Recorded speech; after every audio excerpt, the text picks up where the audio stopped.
And the match we are about to see is Ash versus Gonext. Actually, I haven't looked around for any co-caster, so I guess we do it alone.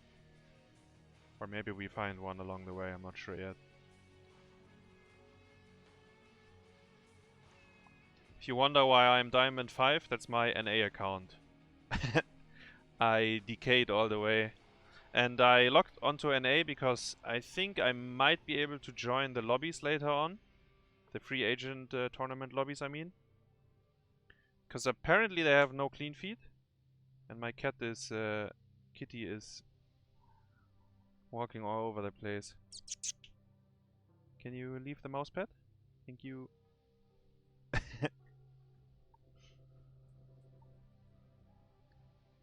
Yeah, if Kaldor puts his sound bites, then we will hear it, yeah.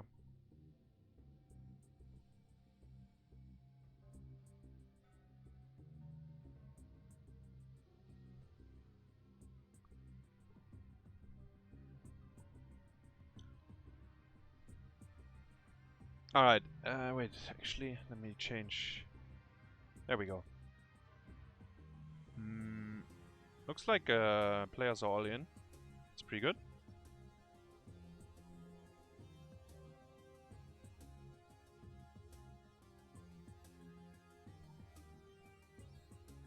Yeah, Diamond 5, Andy. Yeah. On an A. Actually, you know what happened is, I mean, obviously I decayed, right? But my plan was, and I thought last week we would get a new season, right? So I wanted to play a little bit on an A, but because Blizzard magically decided to extend the season by another month, I couldn't be bothered, honestly. I was like, whatever. Then we just, yeah. Like, whatever.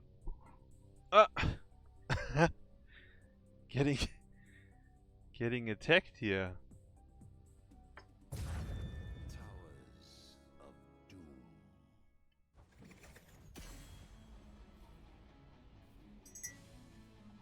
Towers of Doom. Wait, yeah, I'll hide myself. And we hide this one for now. There we go. Show the cat, please. You can always join my Discord server and check the pets channel. We have pictures of Kitty and Tesla.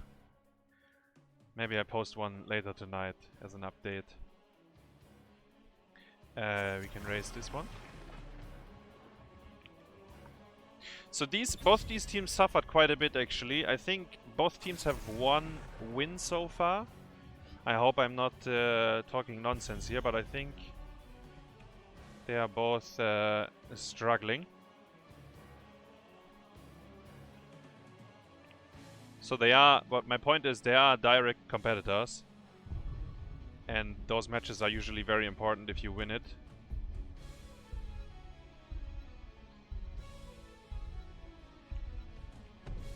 How's Tesla? Tesla's doing fine. He's alright.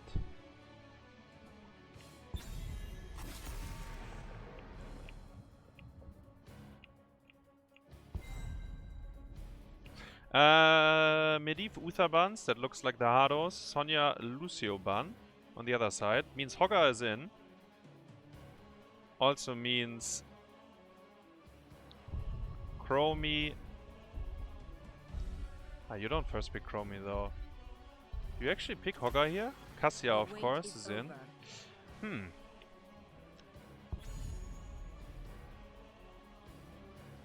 Denardo plays a very good Mei, so I was thinking maybe they would first pick Mei, actually. But Cassia it is. Bishepps actually locked the hero. He's also a Hanzo main. So maybe later on Murenas will play the Cassia and they draft the Hanzo as well. Diva is also still in, by the way. Maybe we see Diva getting picked up here. Stukov and Sylvanas. That's a very early Sylvanas. Interesting. I kind of like the Stukov. Did you know Bishepps is 16? No, I didn't know. So he's like the new Dino. Get out of the way, Dino. Bishepps is coming for you. Wait, is that... Wait, Ultralisk is younger than Dino, no? Okay, get out of the way, Ultralisk. Bishepps is coming for you.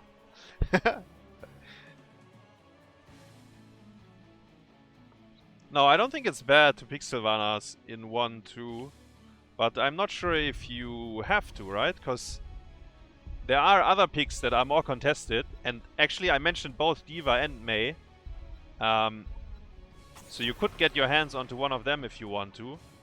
But, I mean, Sylvanas is fine. She's like pretty all-around. It's like a solid pick, I think. And maybe they didn't want either D.Va or Mei. Maiev gets banned. That's like a little bit of a Chelvin hero.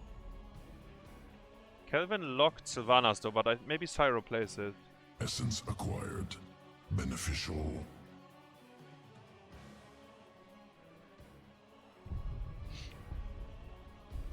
Guys, when I became good at Warcraft 3, I was, you know, 15, 16, so... It's possible. Just have to start early, and then I guess in my case you stay around your whole fucking life, and you somehow end up with HOTS. Oh, Falstad. Keep in mind the Falstad talents are banned, the ones that are broken in Storm League. The W on 1, the W on 13. And Wit picks Muradin actually. That's also quite interesting. Like Muradin is like, he's fine, right? But isn't there so much more juicy picks for main tanks? Like Varian was in, Anubarak was in.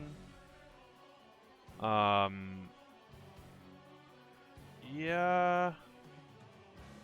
Maybe Muradin. Tyrael was in, but Tyrael didn't look too good with your draft, so Muradin is probably better in that case.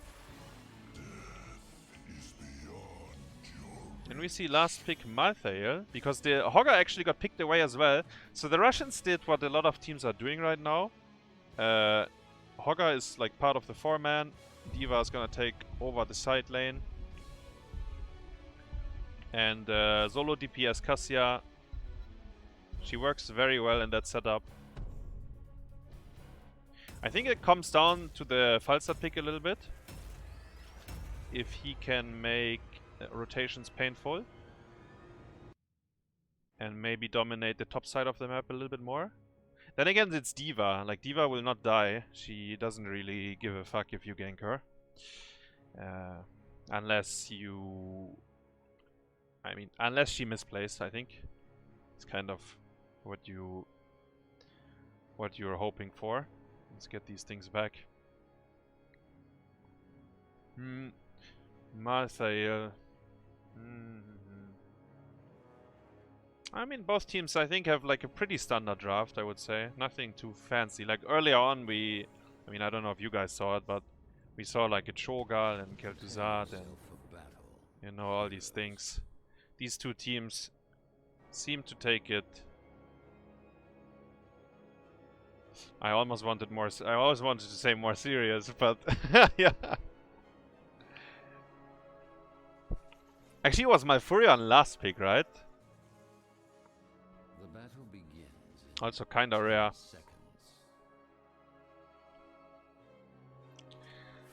Wait, you did? Yo, Yasu, I got scared when you sent me the... Like, there was like a rat. I got scared. I Alt F4 in Discord. That's what I did. Oh, look at the... Look at the pale horse. On Malthael, running it in mid. So Falstad went Q stacking actually. Oh, Mei gets a big one here. Can anyone follow Abi? Yes, Cassia can. Ay! Yeah. Sylvanas exploding. Denardo on Mei. I asked to maybe... Actually, wait, D.Va... Did she lose her mech? Then she's dead, I think. Can we see it? I see it on the minimap. But Wit is also dying. Ay! Oh, the snowball. Oh no, Skynox is going next as well. Ah, this is an amazing start, guys. Amazing. Wait, sorry. Diva didn't die, by the way. Somehow she got out. But my point was, Denardo played an insane May last week. And again, he's delivering. 2-man, root, stun, slow. They can't take the camp though. Oh, it's a little bit too greedy. They don't pay for it though. Yet. Yeah, they get out. Kinda sucks that they couldn't get the camp. Because they spent resources, right? But... yeah. I think they should be able to depush it here. Then again, Denardo's kinda low. Maybe they can bully him off.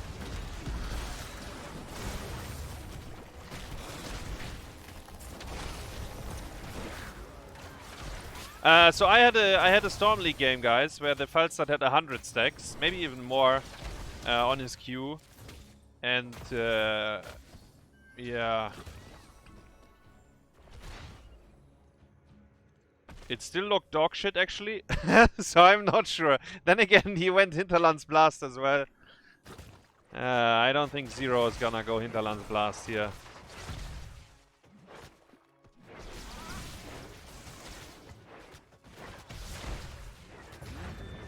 I don't know, guys. I think you skill out attack build, but... I mean, in Storm League it's different, right? Because the W talents are bugged, so they are a lot stronger than they are supposed to be. But, yeah. My point is, Falstad is, like, in my opinion, still kinda... niche just as before, and you want to have a... you want to pick him late, and then it has to look good. Well, let's see, right? Experience is very even among both teams, and Malthael survived the gank on top. It's a bit interesting to see May rotating there alone, because now the team gets zoned here. Nice stall by Cassia.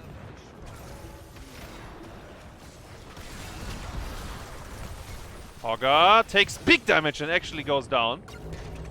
Yellow card. They also lost the bot wave, the Russians. A few minions walked into the wave. So when I said they are even XP, they are almost a level down at this point. Yeah, and with the May rotation to top, it was a bit odd, no? Ui, Skynox with a long pitch. Did you see that one? Reaching Malfurion. Couldn't get the kill though. I think it's time to give up the tribute, guys. They are level 7, we are not, and we also lost Hogger 2 minutes ago. Luckily no one died here. They were really playing with fire. And ultimately this shrine is having like the least impact you can ask for. It deals 4 damage to the core, but it does nothing in terms of how the game develops. If you die though, for stalling these 4 shots, then it actually starts to have impact on the outcome of the game. And then of course at the very late, like in the very late game, 4 HP can make the difference between dying and not dying, but it's more important that you reach your power spikes than having 4 HP on the core. I talked about this earlier, Falstad bullying Diva, and he actually gets them... he actually bullied her out. May can't connect the stun, and Malthael is here as well. Falstad is gonna fly. He flies very defensively though. So instead of having a 5v4, it's a bit awkward. And with this... okay, he's basing.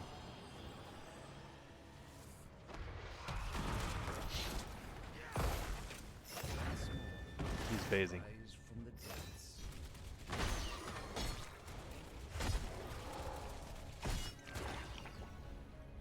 Did you guys have a prediction?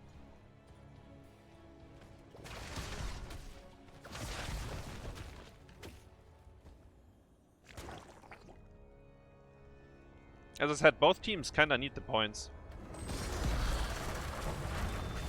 Sandbagging is not allowed. Chelvin should be able to activate his E, yes. You're gonna trade these towers 1 for 1. And the global becomes handy on bottom. Actually, he doesn't have global right now, but he still did the right play. He just stayed on bottom. There's no... Ah! I said he's not gonna go Hinterlands Blast. Ah, okay. Alright, Siro, you get this. This map is your chance. This is your chance to prove your choice right. Haymaker as well. Was a big one. I'll start flying to mid lane to soak, I think. Yeah.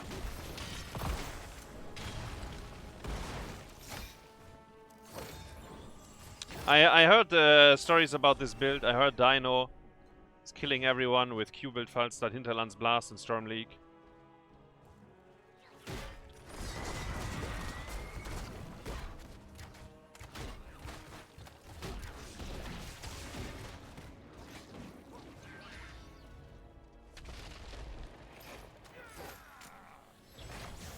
Trank on Malth, by the way. Ice Wall, Ball, Cassia, yeah. Looks pretty standard. And somehow both teams are doing a 5-man rotation to bottom. Huh? I guess the easy camp. Muradin gets 1-man shockwaved. I don't like it too much. I mean, I like the attempt to try to blow him up. Oh!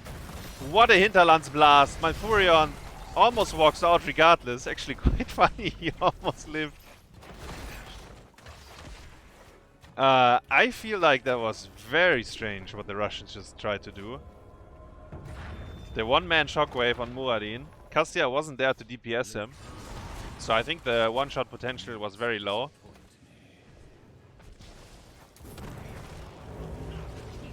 And Gonext, looking... Besides the very early game where they decided we open, everyone should run it down once, they look pretty solid, and they're gonna kill D.Va as well. There's no way D.Va gets out because the baby D.Va will also get chased down by Malthael and Falstad.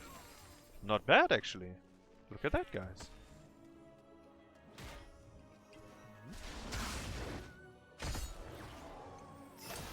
4-man Hogger so far has 0 impact.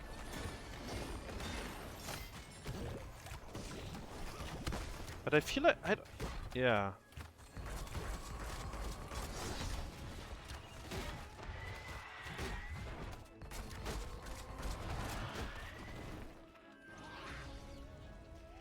Skynox with the root on 13.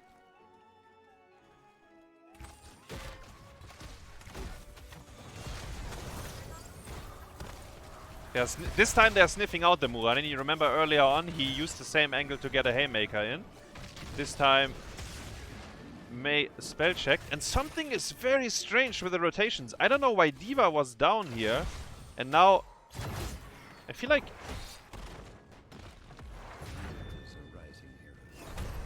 yeah, something is a little bit odd here. Because now D.Va and Hogger are top and Malthael... Actually, Malthael might die. Yeah, he got shockwaved. Yeah. Okay, he goes... Oh, okay, perfect rotation actually, I take it back. 5000 IQ. They had to use shockwave though, but they got the kill. And the bird also gets chased out. They made up a lot of experience actually. They were like 11 versus 30. Now they are having an even talent fight. Clean Feet is lagging a little bit. Oh, big ice wall!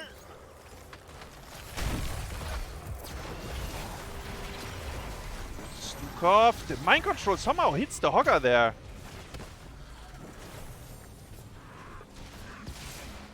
He's very low. Not sure if he's gonna die. Doesn't look like it yet. Nice root by Malfurion. They can kill the Muradin here. No. No follow-up. Is this the damage talent on Muradin, the 13? Is that the clap damage? Actually, 1 second. I think Kitty wants to... Oh! Hogger's dead.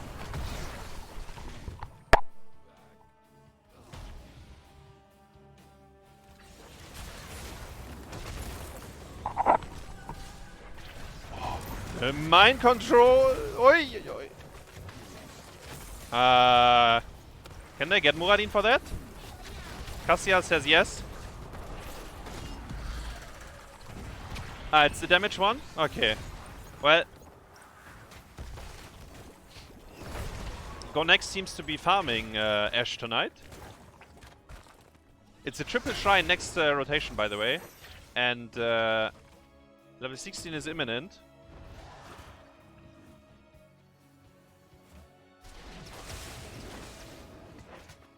Actually, that they couldn't kill on the ice wall is troublesome. And I think it happened because Shockwave was on cooldown because they solo killed Malthael. The ice wall was really good. But yeah. Also, did Hogger cancel his E so he got mind controlled? Is that what happened? Because it looked a bit strange. Skynox almost hitting the root there. The Russian, Ashe wants to fight here. Look at that. 50 versus 60, they're just going in. The Hinterlandsblast. Healing them.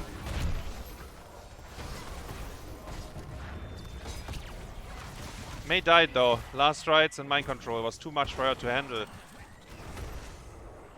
Triple shrine and it's somehow a 5v5 on bottom. Come on guys, rotate, one of you. Ah, well I guess we just brawl down here.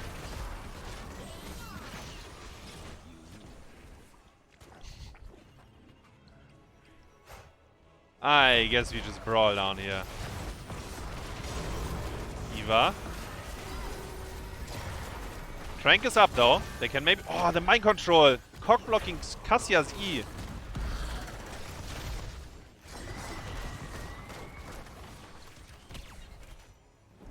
Oh, okay. Gonext getting 2 shrines out of it. That's kind of what you... I mean, I think if they play it right, they might even get all 3. Hold up. They might not get 2 out of it now. Still not 60 though, no one is soaking. What is happening? There we go, finally 60, but now we are dying on the same time. The shockwave to Africa, missing the Hinterlandsblast. Ui, ui, ui.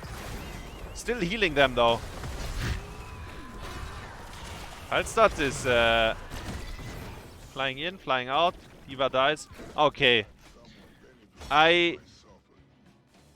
Yeah.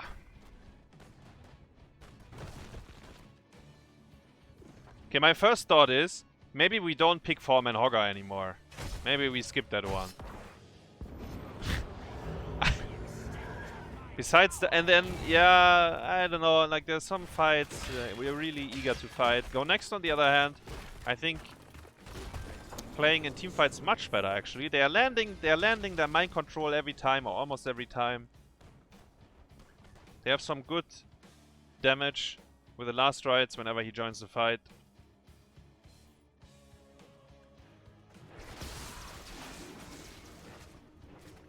And honestly, they just get picks all the time as well, right? They keep killing people at very nice timings. Hallstatt is making his way down here. I don't think they can push in the easy. They're also so close to 20. I mean, we can fight here, but we might not want to. Hallstatt gets stunned. The bomb gets interrupted on the E. No, he didn't get interrupted on the E. Mind control hit Diva. And Bishepps just disappear. And apparently we are... Yeah, Caldo is feeling the same. Apparently we are diving past the fort. And we're gonna die with all 5 heroes. Maybe Hogger can tell the tale if he gets out. Gets out. Yeah, Gonext. I mean, they took a 19 versus 17 fight, or 16, but once the Hallstatt didn't get interrupted on his E, the fight was not losable, I think.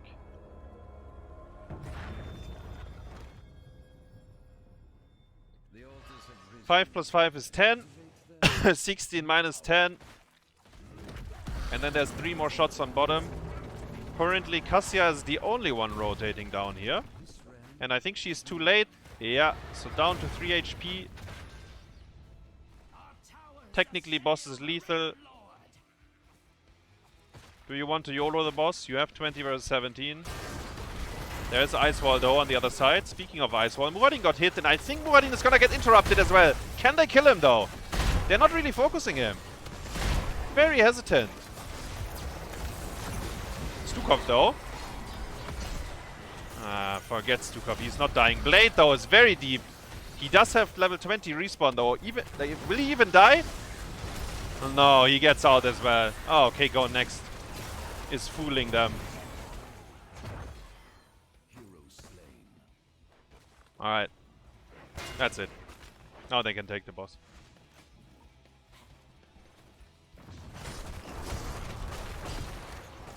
So did Hinterland's Blast convince me? No. The Falstad pick looked good though. Not gonna lie. He got some value on the Diva. What I mentioned during the draft. He kinda abused her like once or twice. Once she got out with 1 HP, the other time she almost lost her mech. And the bombardment is happening. Can they get the boss before the last shots arrive? Yes! Oh. Amazing.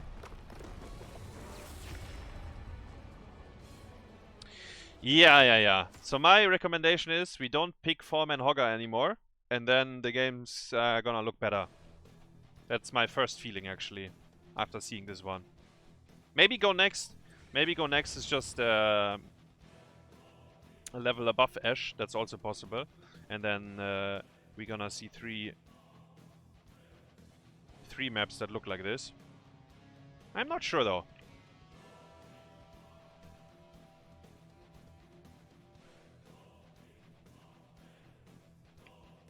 And actually the Sylvanas in 1-2 look good, right? Because they had a lot of very good mind controls. Not gonna lie.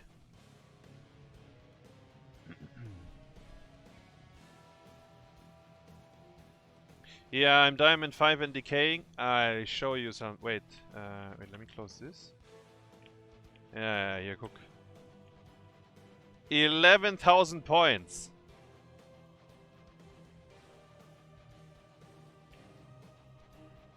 That's more than you guys ever had in your Storm League life.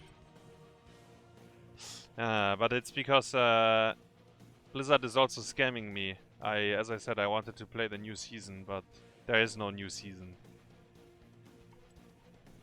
And if you wonder why did I log onto NA, actually I might be able to join the free agent tournament as an observer later on. And then I thought it's a good idea to be already on NA to get into that. Ah, okay, I'm lying. I just got the response. There is main feed only. We fill all the spots with our crew. Ah, unlucky. But apparently no real clean feed for tonight in CCL. I don't know why. I'm not sure what's happening. Yeah. I guess I mean, it's for later on, right? Right now, we still have a few Mastersclash maps coming up. At least 2 of them, but later on tonight, we get the free agent tournament.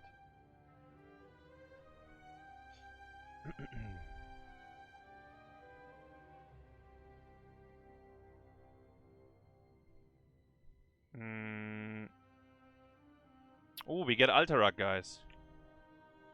Have a look. Here. Wait, I'll hide myself. I think the teams are about to start.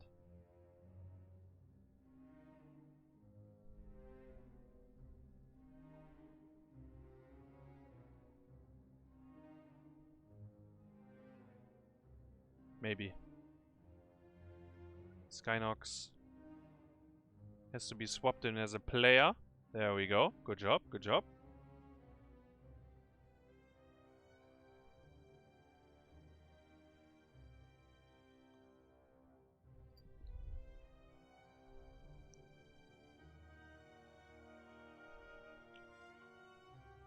And actually, Denardo's May lost its magic last map, right? It started good. But I feel like from level 10 on, like all the team fights, like I think he had like 1 or 2 ice walls that should have lead to kills, but yeah, didn't really happen.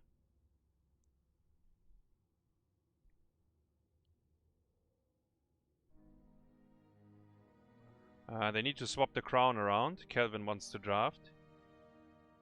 And apparently one of his teammates is AFK.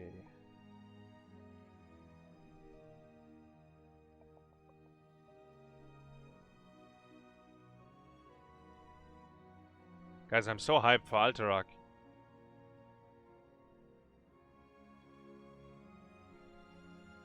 Are you as well?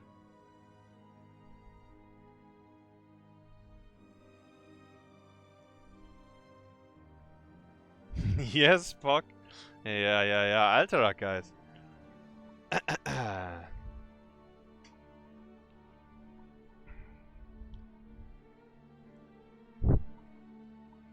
It's a lot of dirty picks on this map. Also, it's like Volskaya's little brother in terms of you can stall out the games very long at times. The objective is stronger though. And of course you gotta spam the gnolls on cooldown in mid.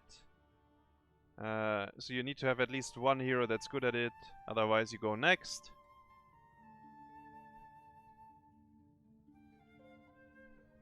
Yeah, there's two bosses, but it's weird, right, on Alterac, because the bosses, like given how the core works, the bosses are often not the win condition, which is very odd. And actually, maybe that's a lie as well, and people just don't play well around it because no one really practices Alterac, and all we know is Storm League. Like maybe you could actually end with a boss, like just like on any other map. Doesn't matter if the core has 20 armor or not. But honestly, because the core is wiggling around, like running away and like spinning, it might be really rough. But yeah, let's see.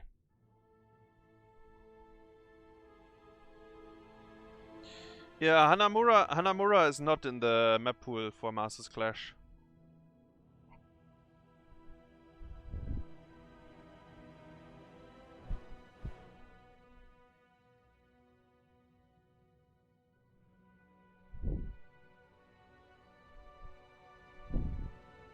Did players vote on the map pool? Yes. Every team that was... Actually, was it every... Like, yes, we voted, but I don't remember exactly when it was.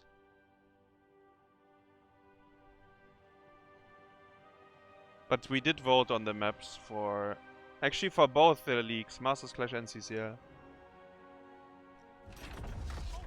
And honestly, it was me alone. I voted on the map pool, and there you go. Alterac got in. Alright. Gonext leading 1-0. Honestly, very dominant on map 1. Like, they had a few hiccups here and there, but once they got into the flow, they actually just demolished them. Every team fight looked kinda clean.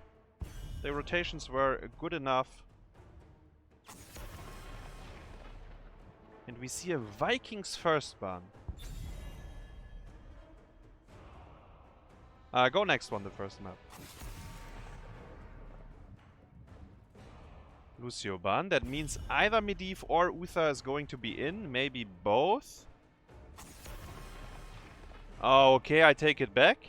The Russians say, please ban Uther as well. And Uther is in. Sonya gets banned instead. Okay. Wait, hold up. Wasn't it like this last week or the week before? Where Ashe was leading 2-0 and then they got destroyed by double support Uther compositions? I think it was them, no? And honestly, okay. They locked the Uther. And we see Hogger and Sylvanas. So I think the Hogger, alright. And Sylvanas worked very well for them. So if Chelvin feels it, why not? If there's any potential that it gets banned out or picked away, I think it's absolutely fine to pick it. Because he looked very good on the hero last map.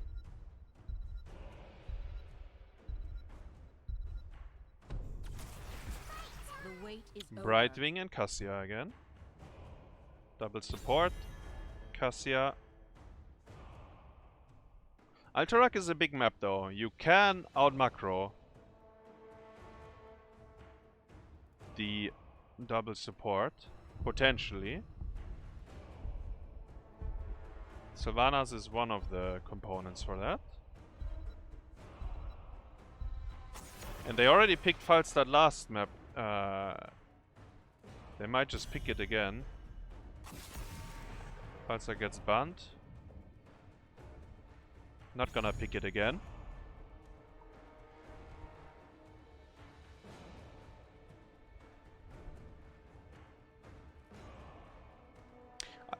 I have no idea how that works with the decay for the next season.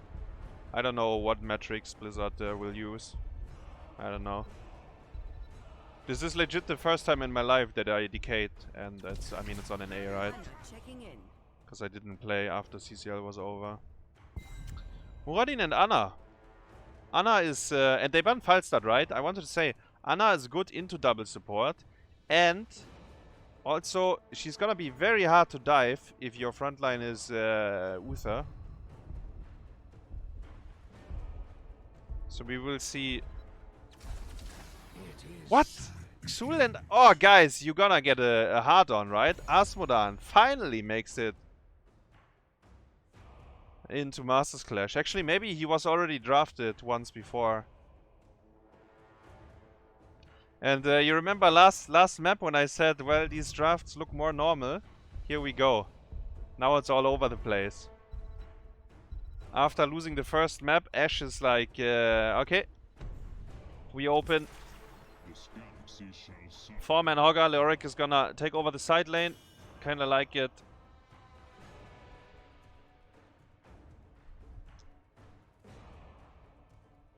Yeah. Xul side lane. Your backline is Cassia Asma. Yeah. Let's see how that works out.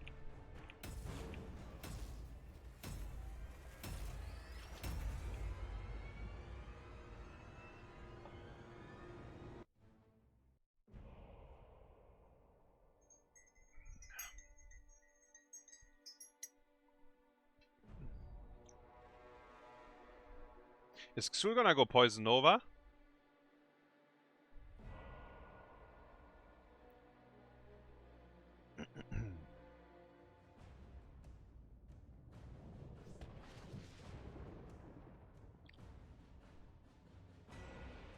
It's a bit strange, right? So when you see Ash's draft, they have Uther, Brightwing, Cassia, fantastic in teamfights and brawling. Like it's hard to find better picks for that. And then you have Xul and Asmodan, who both, I mean, Xul can kind of do both, but he really wants to clear waves and run away.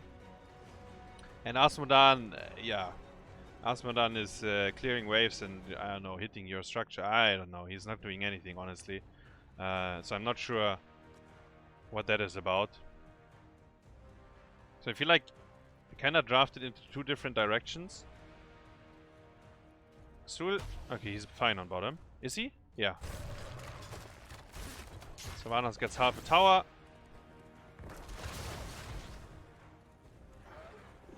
And Hogger is gonna do the easy camp, right? And then, wait, Hogger has the passive on one. Interesting. Yeah, my point was Leoric is gonna take over the soak when Hogger rotates to the easy camp. I think that's at least what they will do.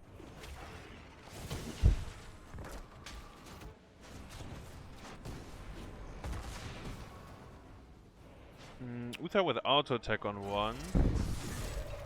Anything else weird?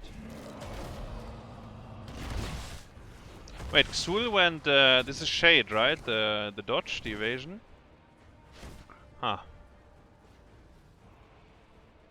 Oh, look at this beautiful stacking! Oi, oi, oi! Amazing!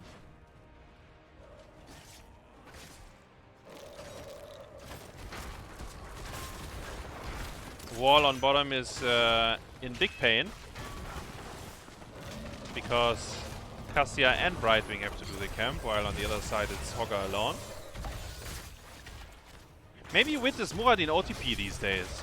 Maybe that's what this is about. They just give him Muradin every game and let him do his thing.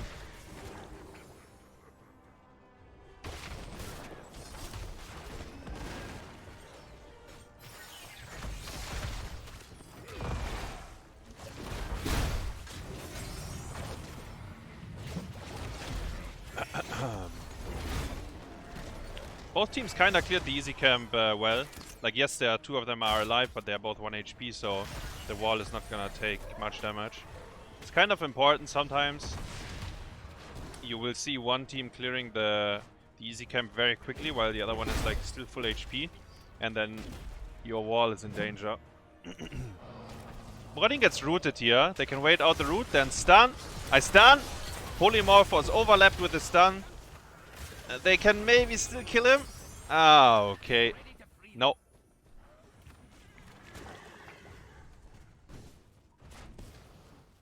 Oh, look at the stacking. Hi, hi, hi.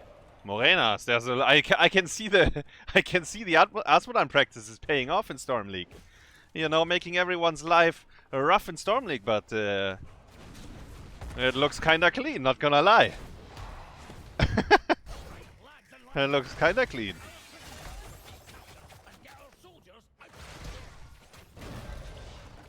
Hogga is already done. He is not missing a beat on the easy camp, which is very important because now they are always ahead, right? It's like getting the objective 10 seconds earlier than your opponent every time, which gives you 10 seconds to do something on the map that they can't. Maybe you contest the actual objective. Maybe you get a wall. Maybe you wank a little. Like there's, you have the opportunity. And actually they're pushing mid. Not gonna get too much because everyone sitting behind the wall. But I think Leoric gets value on top as well. Xul at the base, I guess? Huh. Half a wall for Leoric on top.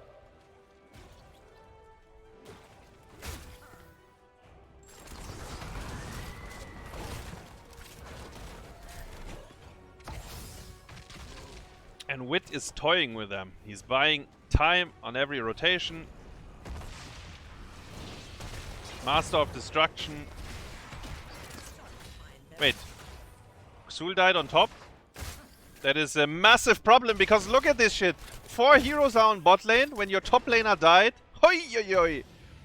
Now Asmodan. He's trampling to top side.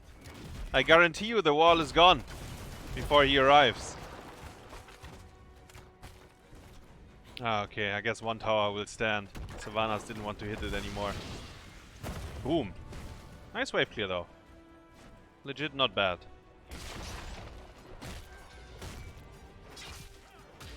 Hogga got the easy camp again. Wait, how did Muradin lose aggro there on the... That looked very strange, no? Huh.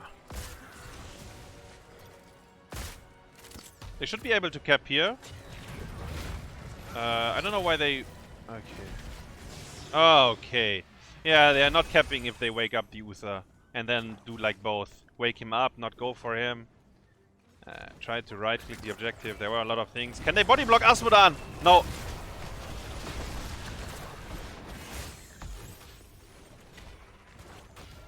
Nice sleep dart though. Level 10. Almost here. If you wonder how, it's all the small increments that you get from killing the towers and whatever waves they lost on top. I don't know if they can force the objective though. They're kind of defensive. I guess they're all pre-tap on bottom. Muradin is trying to cap.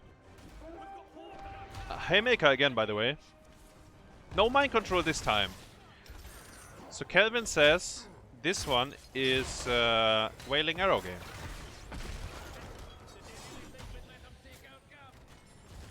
Ah, look at Asmodan. Just exactly like in Storm League. And you know what he's gonna do when he respawns? He's gonna walk to the top side of the map and drop his ultimate on the fort. Look on the minimap when he respawns, guys. Get ready. Keep your eyes on the minimap for Asmodan. He's running to mid, apparently. Either way, and I like that, Gonext was prepared. Leoric and Hogga took over the lanes. So even if Asmodan tries, he's just gonna die again. He's just gonna die again. Ooh, the sleep dart! Hoi, oi, oi, oi, oi. What? They didn't want to.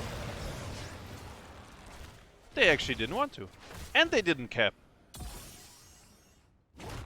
Okay. I mean, it's fair enough, I guess.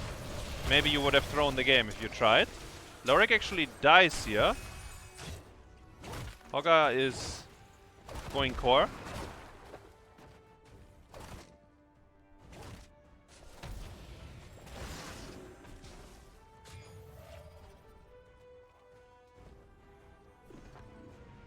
Ah, yeah. Yeah, Hogga is doing what Asmodan is supposed to do. Wait, he used his grunts. I didn't pay attention where he... Okay, there we finally go. 19 seconds, 18. It's ticking.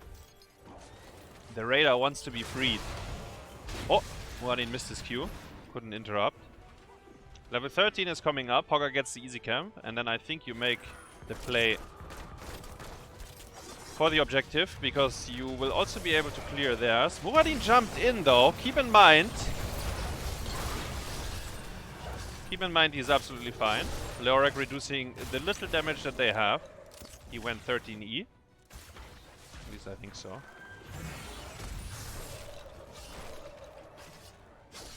And given that Hogga rotated to top, I don't think they have any intention to play for the objective either. Hogga seems to be split pushing.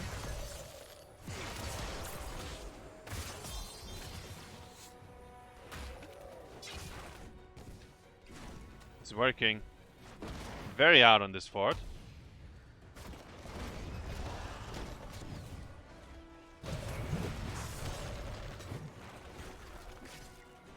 You remember when I said this map is a little bit like Volskaya? Yeah, we are in for a long one.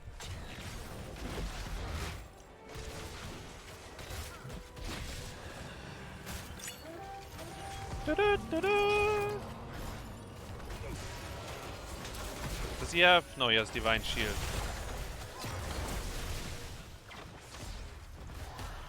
Hogga is still working on top fort, by the way. Oh no, not again, Leoric. Okay, he's good, he's good. Hogga is still working on it. Is he getting it? Nice haymaker. Yeah, he got the fort, guys. Sul is kinda deep, but Leoric is very low, so might be fine. Wailing arrow onto Uther only.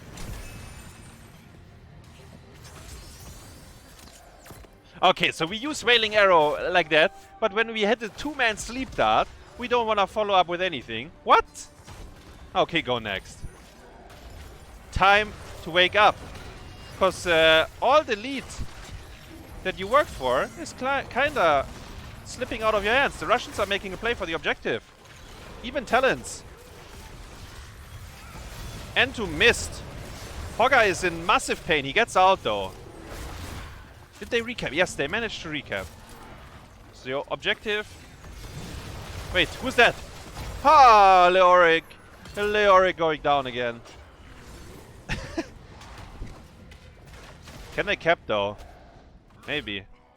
Leoric is kind of a scam. He comes back pretty quickly.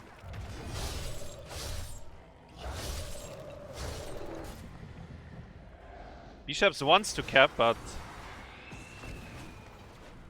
I wanted to say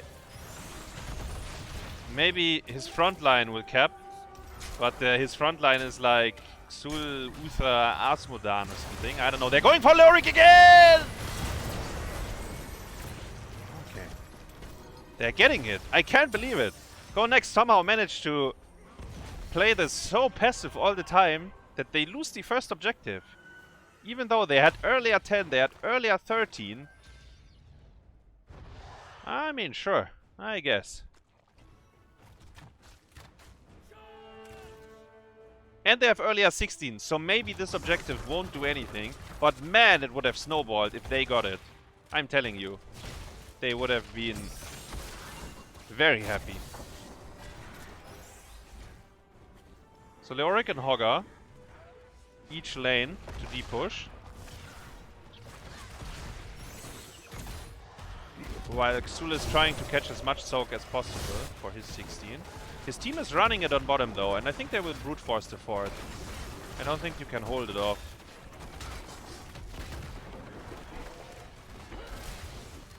With buying time again. Xul is coming from behind, and Anna is kind of deep, but... Yeah, I think Anna is dead. We don't see it yet. Oh, right wing gets interrupted. Anna died. And I think Siro is in big trouble as well. Oh, he gets out. The ball lightning. Wasn't enough. Lorik's damage reduce is insane here. But it's also insanely good at donating and using his trade. I mean, that's a little bit of a yellow card, right? For sure. Going next on Lorik. And again, rather him than anyone else.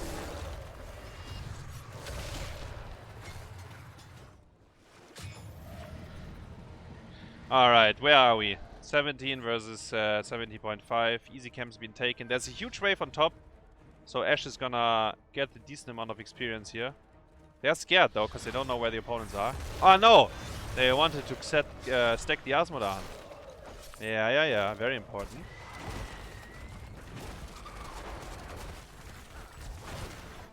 It's a boss attempt on top. Is anyone sniffing it out?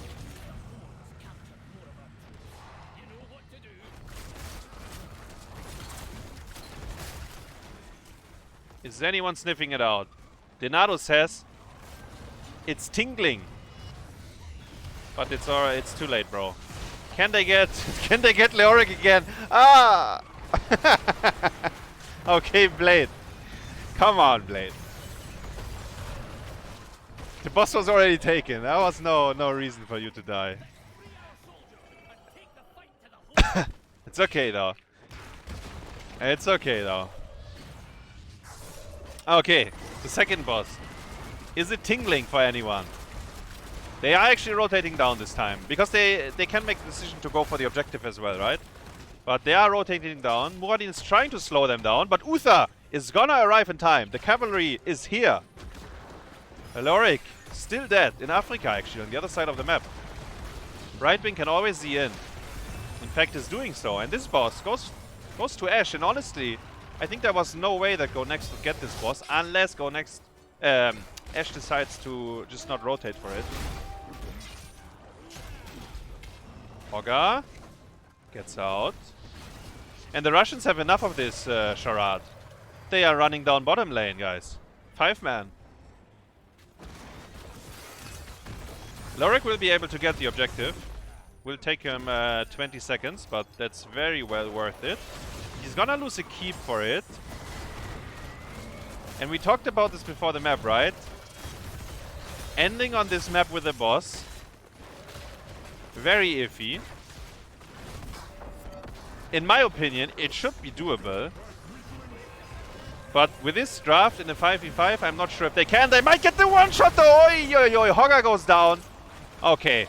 This is the perfect moment. Can they end this game, actually? The core is kinda tanky.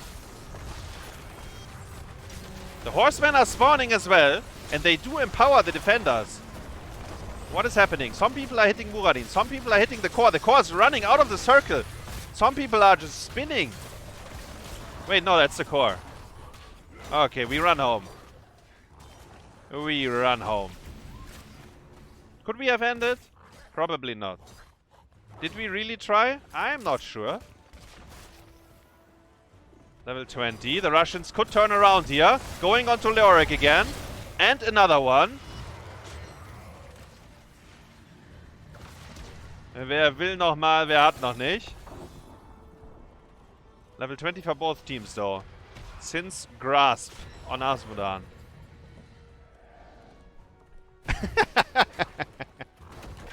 How many? I don't know how many deaths yet. I think 6. It's my feeling, but could be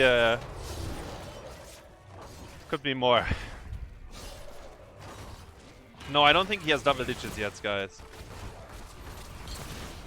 And I have no control over the camera, so we have to wait for the, I mean, worst case, the score screen.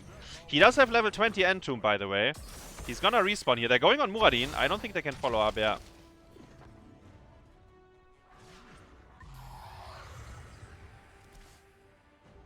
I have to say, though, isn't E-Build Leoric the most safe in that sense? Entomb. Oh no, what? Why did we Sylvanas arrow on it? Go next. Maybe mind control is where Chelvin excels. That looked I mean, luckily no one died. There's no way though we wanna do that. I think we have to hold. Nice sleep dart, by the way. They can maybe kill Uther or force an Alt R. Never mind. Muradin is in trouble. Muradin takes a lot of damage. He jumps out. Look at Lorik this time. He's getting phenomenal value. He can go again with his E. I wanted to say, I think we never one-man arrow with Sylvanas, because if we do, we go 100% next. We can never kill if we do that, because they have Uther and Brightwing. We need to hit a big one. We need to hit a big one. Let's take him back. Okay, 6 deaths. I was right. Yeah, my feeling was right. Lorik died 6 times so far.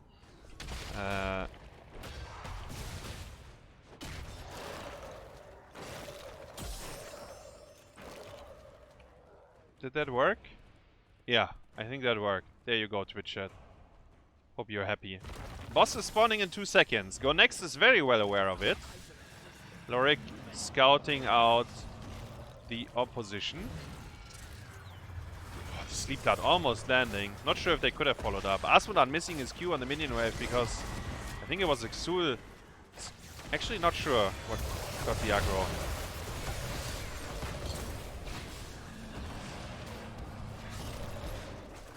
That's quite some commitment. Pressing E, rewind E to get out of there. Muradin fighting for his life. He has Stone Skin as well on 16, by the way. And Tomb this time, or again, onto Sul. We are holding the Wailing Arrow. I think that's correct. But we can't really... make that 7. Lorik died. I think we don't want to brawl into this as Gonext. I think we want to split the map and do something that is not fighting 5v5. Apparently Asmodan is a fantastic brawler, guys. He's fitting into that perfectly. Honestly, it's Uther, Cassia, Brightwing, and then you... it doesn't matter, you pick anything, apparently. I think Sul is fine. The Asmodan, I'm not sure yet. Maybe the E-build is Omega busted and he gets more value that I'm aware of. I think they get the boss in time on bottom here. It's 50%. Yeah, they will have it. They are bleeding out though, so maybe there's gonna be a team fight around it. Then again, Xul and Brightwing are very far. Brightwing can of course Z. Oh, Cassia has a fantastic flank here. She gets silenced though. The silence saving their life, because I think she would have popped off. And mid-keep actually. Hold up. Hold up. Muradin might be able... Is rewind up? No, it's still down. Yeah, he might not be able to do anything. The mid-keep died though. Objective, 60 seconds death timer. Okay, so one guy defends the boss, because we don't want to lose a keep, and the rest plays for the objective. We see Lorik top, so the objective is free. The initial cap is free. Did he just waste his Eye of Horus and didn't stall? Yeah. Well, Lorik pressuring top. Kinda like that. The boss still almost gets the keep actually, even though we send 2 heroes. The flank with the Entomb could be big. Okay, they sniff him out. Xul found him. So far they solo Entombed Xul 2 times, I think, and it didn't have any impact. This time the Entomb... Wait! Oh, no. Wait, Denardo pressed Alt R there. It's okay. Oh, okay, Gonext is legit going next. Everyone dying randomly on the map.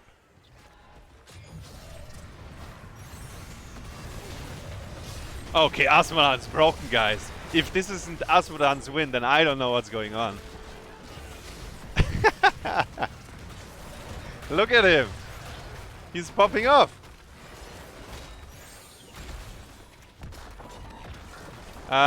If you guys have a bet for 10 deaths, I don't think Leoric can do it.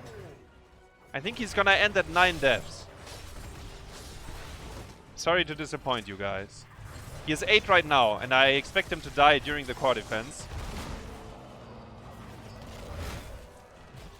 If he's quick enough, maybe he manages to respawn in time, but I don't think so. Actually, Cassia gets initiated. The Brightwing, big damage! No! The Haymaker! I think saving Brightwing. Hogger! Why was he so fast? What was... Okay, whatever. What was... Okay, whatever. I think there was no way to defend the core, even if they kill Brightwing there. But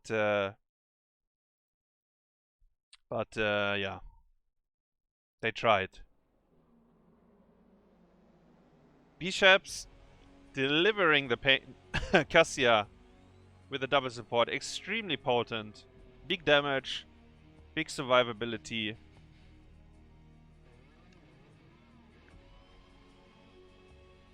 And yeah, Leoric had 8 deaths, guys.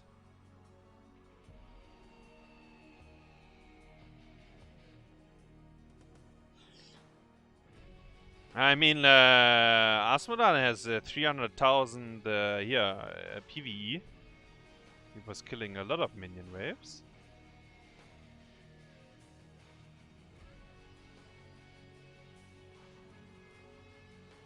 Yeah. Ash taking it. I wasn't so sure about this draft, but honestly, just the Uther double, like the Uther Cassia double support, nothing matters actually.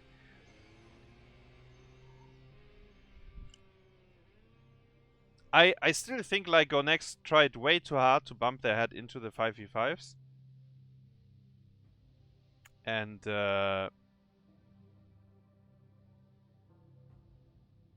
yeah. I think Sylvanas is also dog shit into this, by the way. I think she's not good at all into this draft. But I mean, I'm not sure which range would really deliver more. Because Uther is a troll. He has... So he brings healing, right? And then they have Brightwing Z, they have a cleanse, they have a divine shield. Anything you try to throw at them, he's gonna have an answer. A point and click answer, actually. He doesn't need to be an artist to save someone. So the only way they die is if I don't know, if Uther gets entombed and Brightwing Z's on him, and then they both get trapped. 2-man Muradin stun on 1 pixel. I don't know. Sylvanas, 5-man arrow. Not sure. Not sure. Very hard to lose a team fight for sure. Once you pick these heroes together. I think Anna, so I said Anna is good into double support, right? And it is true because she has 100% healing reduction. I think though, and if Gonext watches the replay, they will probably agree. I think they had to play a lot more aggressive when they had the opportunity, right? Like between level 10 and 13, they had some opportunities that they just didn't use because they were wanking. Because if you get a kill there, or maybe even 2, or get all the important cooldowns, then you get the objective, and you might snowball the map. Instead, they didn't get the objective, and had to suffer a long time. Next map will be Dragonshire, by the way.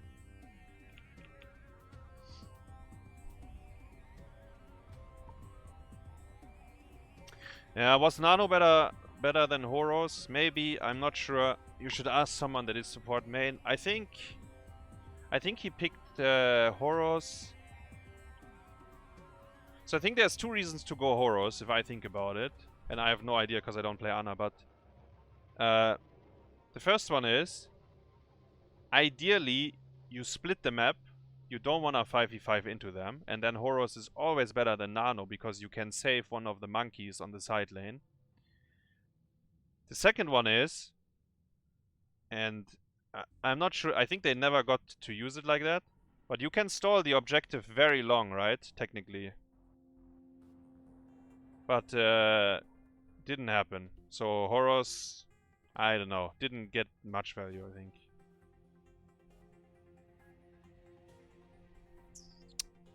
Yeah. Let's see.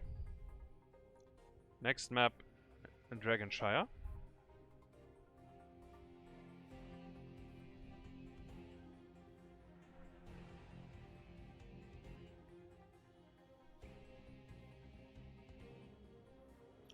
Hogger had mad value for them. I think Hogger did fine. He got the easy camp on cooldown. He killed top fort. Honestly, I think what he did was correct, and the other team, like, they had to follow on it. Like, I think maybe at some point Leoric should do what Hogger is doing, and Hogger is closer to the team. But yeah, I think that was okay.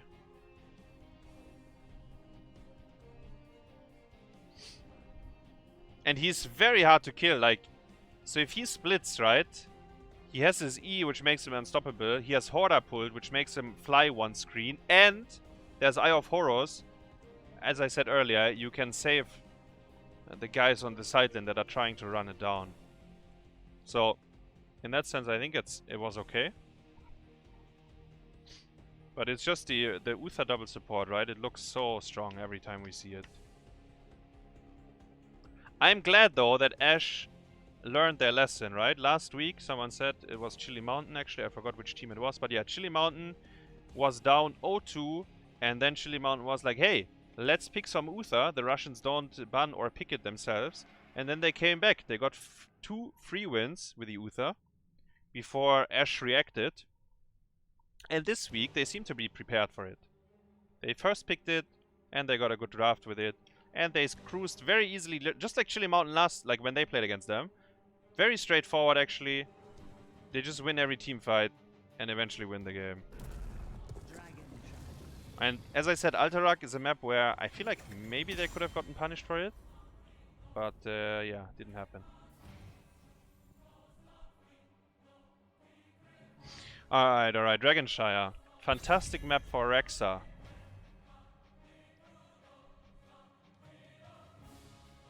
Do we see a Rexa ban by Ashe? Because they are second pick. Blade is playing Rexa. I'm very sure he's gonna be happy to pick it up. We see a Sonya ban. Kind of interesting, but it's, yeah, it's okay. The Uther goes, as expected. So you have to make a decision afterwards between Medivh and Rexa, if that's what you're considering.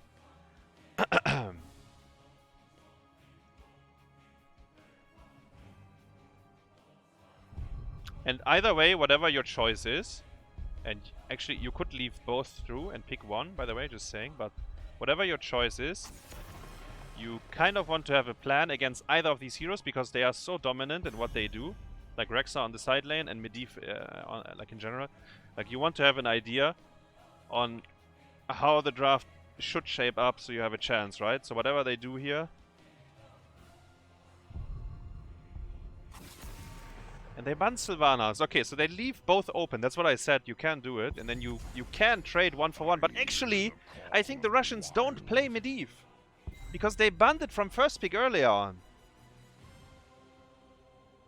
So maybe both teams might just ignore Medivh at this point. Let's see. And the Sylvanas ban obviously cater to Chelvin. Because he seems to be a Sylvanas OTP tonight. Bishepps didn't pick Cassia, but Hanzo. And Brightwing again. Brightwing looked good for them. Granted, it was with Uther double support. Makes your life so much easier. So we picked Hanzo over Cassia. Like, for this map, right, on Dragonshire, I think Hanzo on bot lane is way more potent. But I'm not sure if it's the right decision, cause... okay, let's see how this shapes up. We get Hogger 4-man again, and Cassia for Chelvin.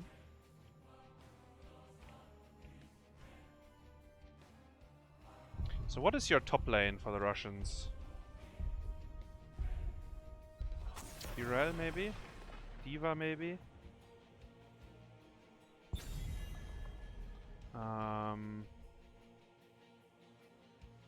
Yeah, I'm not sure.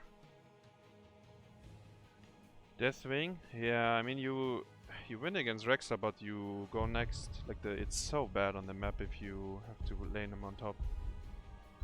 Like you legit can't play.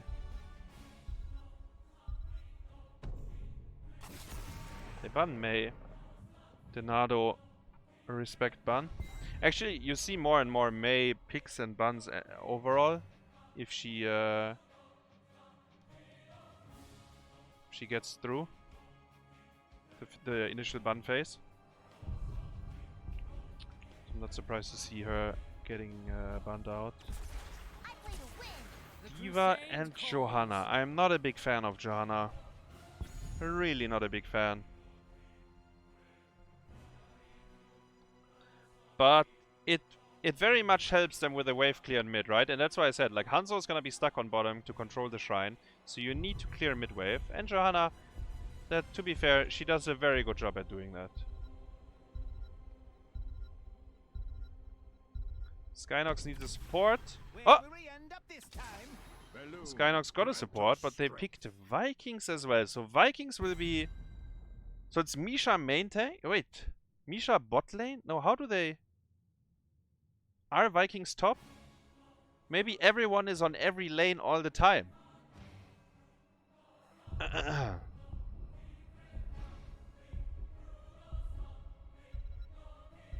Alright, Murenas. Is it Asmodan again? Come on, dude. Ah, Li Ming, he says. He says, Li Ming looks so good here. Last game, Asmodan was hot. But this game... Hey, this is Li Ming one. Free reset on Misha. Maybe Wit is not gonna control his Vikings, then that's a free reset as well. Maybe Hogger is gonna spin into me, another free reset. And then while I am getting the free resets, I'm gonna one-shot Malf as well. Just because I can. Honestly, I think the Li Ming pick is fine. I don't mind it. I don't mind it. He has Blast Shield as a setup. He has Arrow as a setup. Johanna pull. And if you are smurfing on Li Ming, you don't need a setup anyways. Alright. So Gonext obviously has a strange draft, and I'm very curious on how they lane these things. They have a lot of options. They have more options than I can even think of. So Rexa could be top or bottom, and the Vikings could be on the opposing side. They could also have like 1-1-1 with the Vikings, and then like the 4-man is, I don't know, wanking together, like running around, invading the opponent's hard camp, for example, which I think is the most risky one. I think you have Vikings top and Rexa mid, I think, and let your boys play bottom.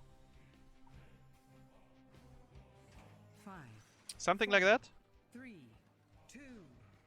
Looks like Rexa is bottom, Vikings top, and the other 3 in mid.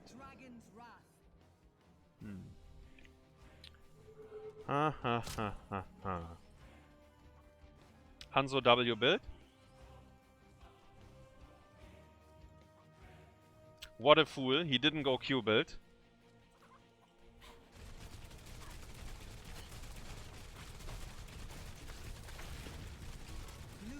Oh! We didn't see it, but I think he no-scoped him in the bush. Ah, I would have loved to see it. I saw it on the minimap, like Li Ming. Maybe he had to hit two Qs though, and Witch just didn't react, I'm not sure. Either way. Nice stun. Can they get the root follow-up? Yes, Hanzo is in heaven. Nice stun, nice root. You think yourself worthy to wield the Dragon Knight's power? Take control of the shrines. What did I say? Yeah, so Rexa is kind of...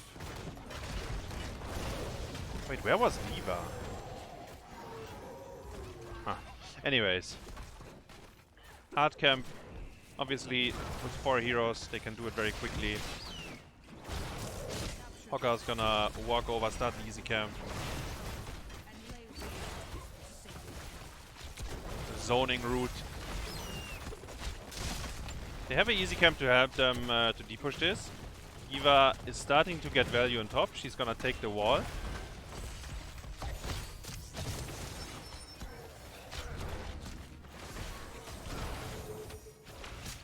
In fact, she took as much as 3 heroes on bottom with a hard camp. I know, like in Storm League, people would say, ugh, they're pushing bot lane. Help, help. Please, we need to open. But honestly, you just ignore what they are doing.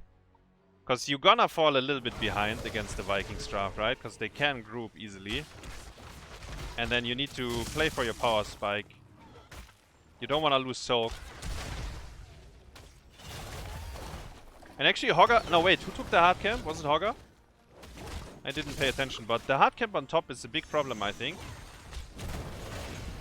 And it might be such a big problem that it will give free dragon to go next. Liming is trying to cover it. Oh! And she covers it pretty well.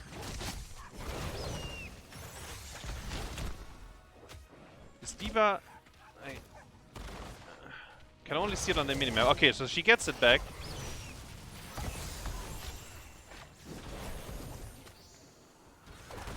Liming rotated down here. I'm not too sure how much she's gonna get, but she also probably won't get... Actually, she could poke in mid. She could poke the wall. If they're showing on bottom. Or she could have maybe helped on the hard camp on top. Because D.Va just now cleared it up. Then again... You wanna scoot out, baby? Oh, missed the Q. Gonna grant them a dragon. And maybe Liming is dead.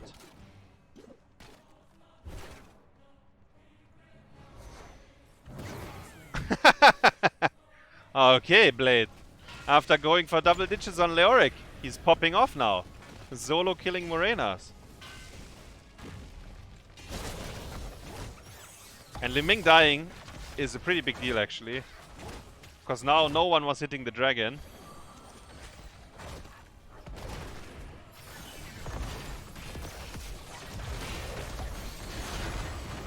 Hogger tanks the fort. He gets out, though. D.Va goes down. Oi, oi, oi. Chelvin popping off on Cassia. Delivering the damage. I think the Misha stun was also on point. Half a fort in mid.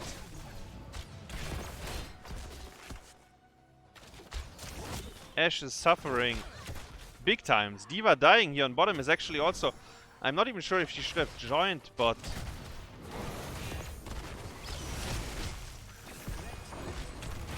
Oh my god, mid and... They got 2 forts with the first Dragon Knight. Oi, oi, oi. That is a good deal. That is a very good deal.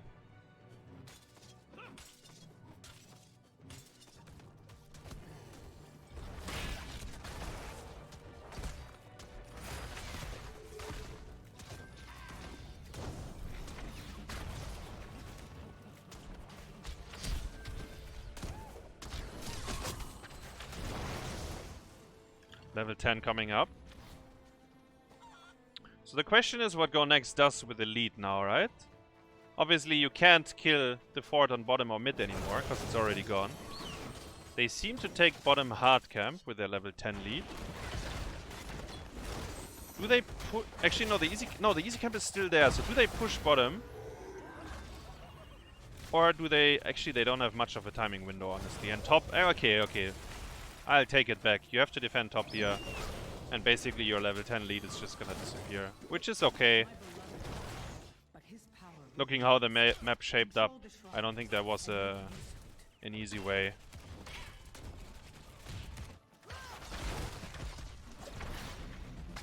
Like your top fort is very, very valuable. And I think D.Va might be dead in mid, because I saw her using Q on the Vikings. Right wing has to save her life. Arrow! Oi! Yo, yo, yo, yo, yo, yo. Oh! Oi!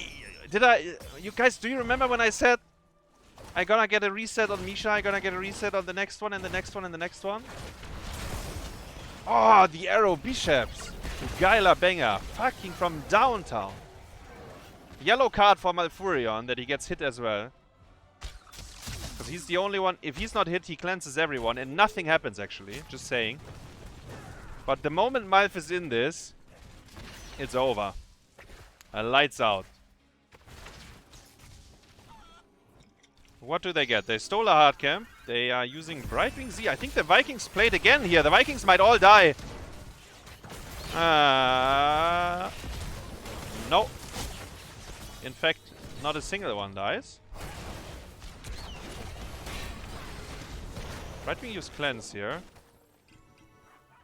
Ah, that was beautiful. The arrow, the Blessed Shield, shortly after. I love it.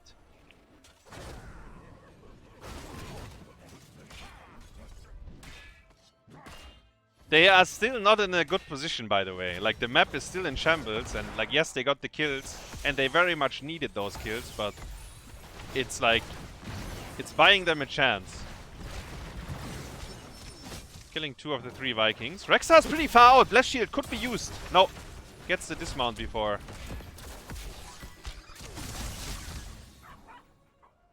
Both shrines are still controlled by Gonext, and sorry. D.Va is not rotating to the top side, which I think is very odd. They seem to brute force bottom instead and D.Va holding mid, I guess. Look at the minimap though, the bottom wave, and that's why I didn't like it as much. Like, it's like walking for the shrine here doesn't really do much because they can instantly recap it, because they kind of lost control over the lane already. I guess they killed Misha, so no one... Actually, Rexar walks on it now. But they will be in the same scenario again in a few seconds, where both shrines gonna light up.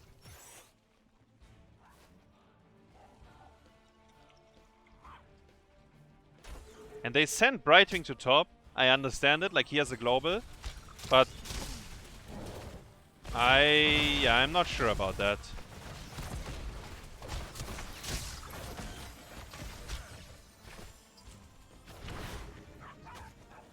Brightwing, in fact, Brightwing based.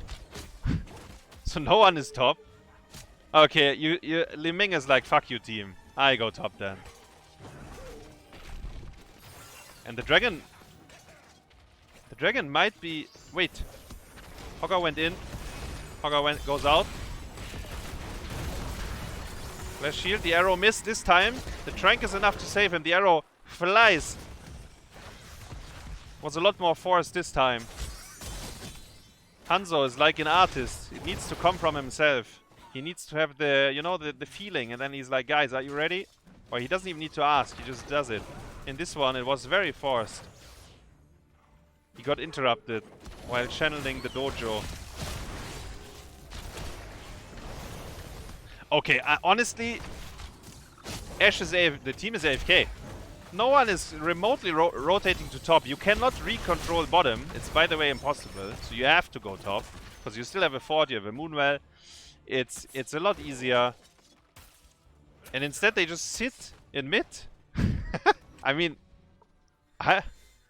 I'm just watching, right? I don't mind.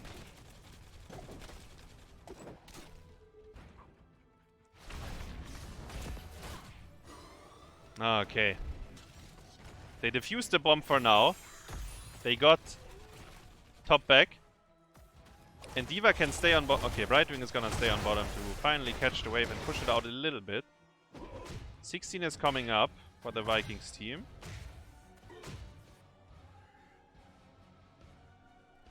Level 16 stun for Olaf. Very, very strong.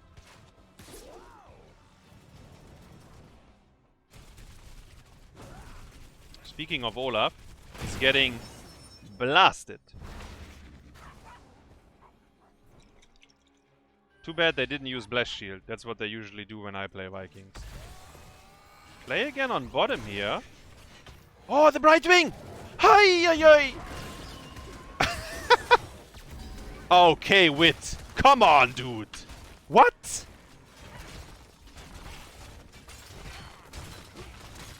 What?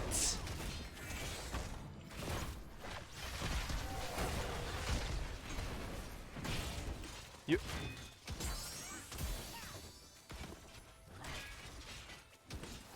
Okay, you already skilled the 13 talent. That is a yellow card in my book. And then you don't get the kill there. Because the Vikings don't cooperate. It's okay though. I think Brighting was 100% dead, by the way. Even if you don't have the 13 percentage damage there. She still dies. But yeah. Brightwing, Escape Artist, 5000 IQ play. Standing still, baiting them in, getting some cooldowns out. And then just casually move commanding behind the gate. And we've been here before, 5-man mid. Actually, D.Va's taking bottom this time.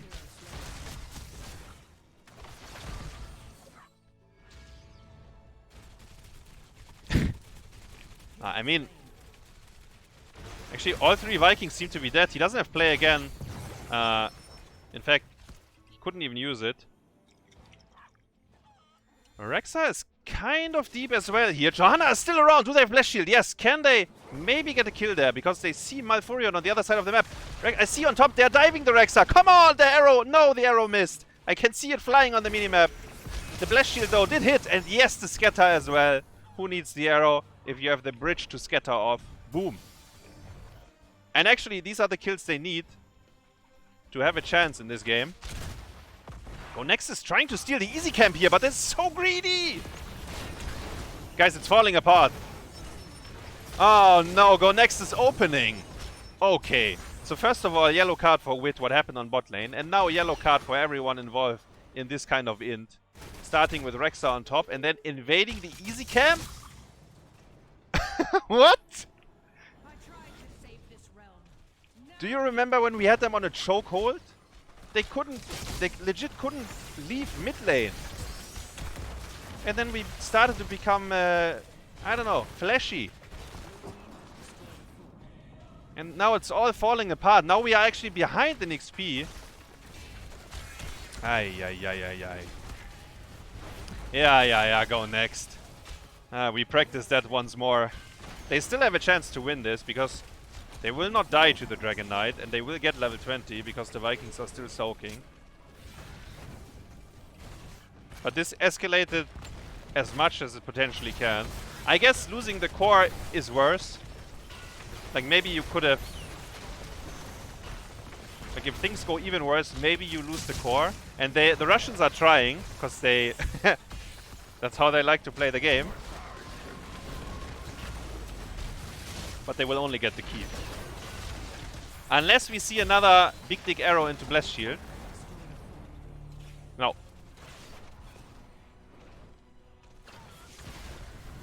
Actually, it's not over yet. They are still looking, guys. I'm not gonna...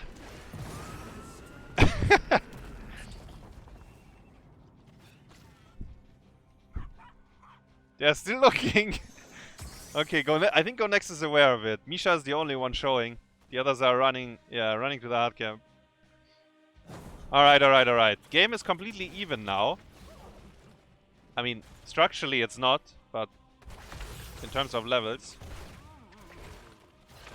For the first time in this game, Ashe can control bottom hard camp, and they have an easy camp as well. So if you feel extremely desperate, you can 5-man push with the hard camp and the easy camp on bottom and go core. If you think that's your only win condition. We've seen that by the Hardos. I think it was maybe against 30k or something. But the Russians, they don't feel that desperate. They're in fact just taking all the camps and maybe try to get the top fort. If they want to play the map, the top fort is actually very, very important. I think there's a team fight on top. Hello! Hoi. Okay, it's only Misha. Hold up. Arrow! Shit, Furion got hit again. And he dies. Yeah, we go next. Ah, come on, guys. Stacking up on the bridge. I think Gonext really didn't want to win this one. They really didn't want to win this one. And Bishepps gets his thumbs up. His Hanzo is fucking... It's cruel, actually. He's not missing a beat.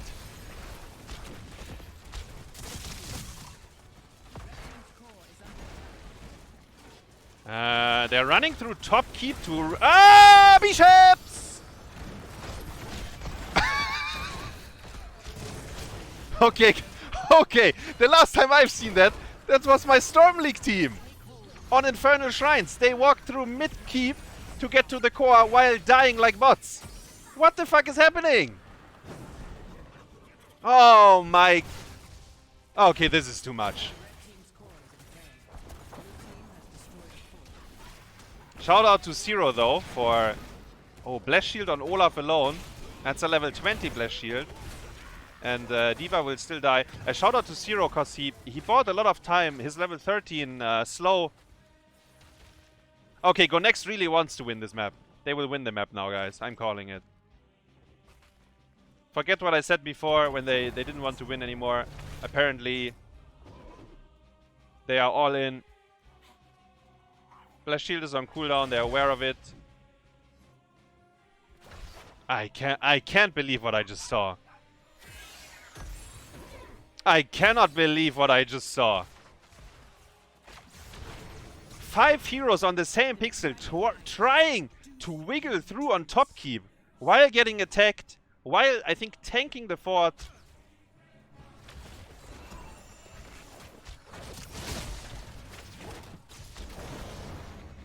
Ah, this feels so dirty. Like, if Gonext wins this feels so dirty. And they know it. They know it. This is like the kind of game, if you win it, it feels really bad as well. Anzo seems to get one shot. Well done. Cassia gets the kill, and the bouncing ball, it keeps going. In fact, the cooldown is up again. Can go for another round. And with Hanzo dead, by the way, I think there's no way they defend this anymore. Fucking Hogger. Calm down, bro. Yeah. The core is looks kinda dead to me.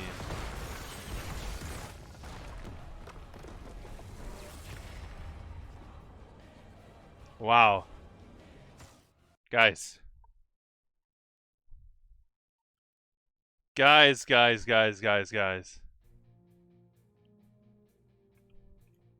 I think 10 yellow cards. Some of them maybe red card worthy, but I would have to check in detail what exactly was going on. Ay. Well, I mean, at the end of the day, people will check the result and then they see, Gonext won Dragonshire. They will never watch the game, and you know, the players themselves, they will kind of forget about the map, but they will always remember we won against Ashe if they take the whole best of 5. So who cares how you win? At least you got it. You somehow managed to kill their core. The rest doesn't really matter. Doesn't matter if it's beautiful or not. And they are leading 2-1 here. they're leading. You know, you take these wins as well. Like, I'm telling you, it feels really bad for the players as well, most of the time. But you're taking it. It was that was a very interesting game, though.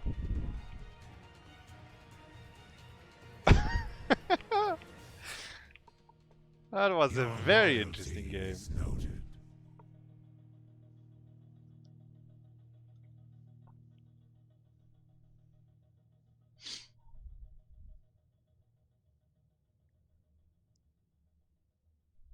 Oh my god.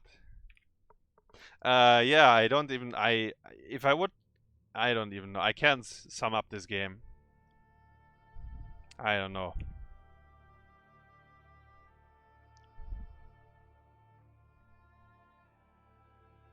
What's the score? Gonext is leading 2-1.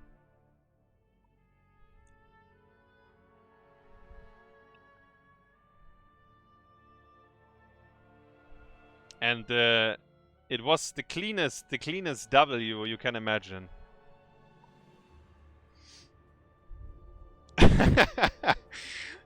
Close games? I mean, honestly, like the Dragonshire game, that one we just saw, I don't even know what to say, but I guess it was close. Yeah.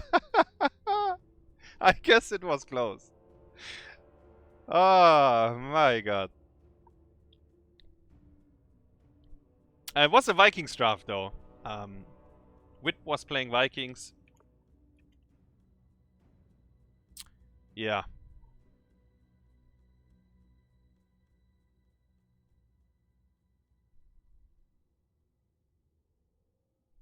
Cursed Hollow is gonna be the next map, guys. We've seen it all. Cursed Hollow. Potential final map of the series. Gonext is leading 2-1. In a nail-biter series so far. Honestly, an absolute roller coaster.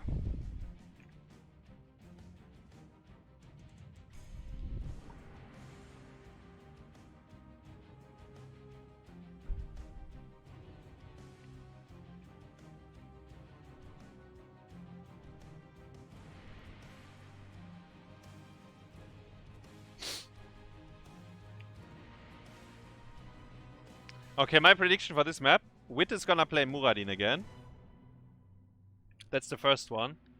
I think we will see another 4-man Hogger, or like, you know, a double bruiser with Hogger involved. And we see Uther ban, guys. I think the one Uther game that we saw, there was too much for both teams. Hands off.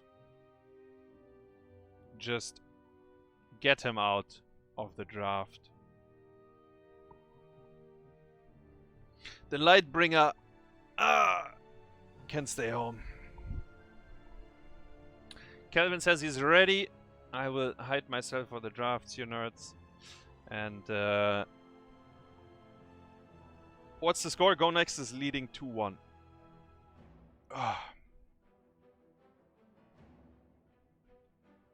Seems like both teams are ready. Malgania is in as well. Let's go.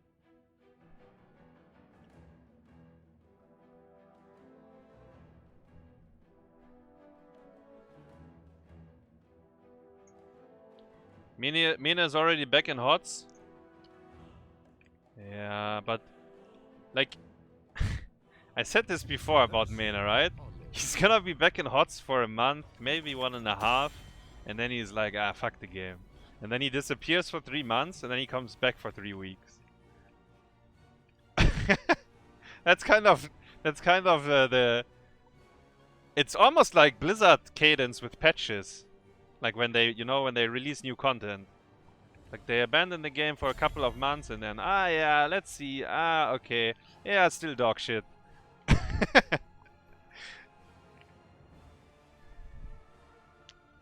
Did I stop playing HOTS? No. I'm just not playing on NA. Because I'm playing on Europe. I stopped playing my NA account when CCL ended. And I logged onto NA because I thought I would be able to join the free agent tournament games later on tonight. But it looks like we will just have to use the clean feed. But we will see. Let's focus on this one first.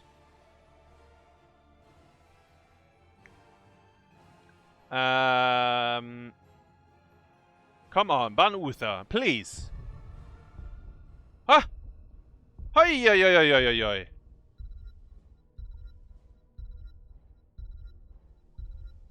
Hoi, oi, oi. Disconnect, guys. I don't know what happened. Who left the game? Skynox. Yellow card. Boom.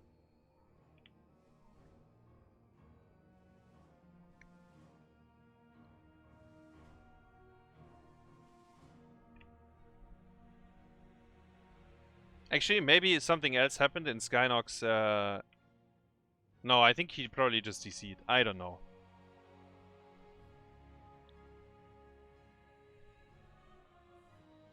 So, this gives the Russians a lot of time to talk about the second ban, because they didn't lock it in yet, and they were kind of running low on time.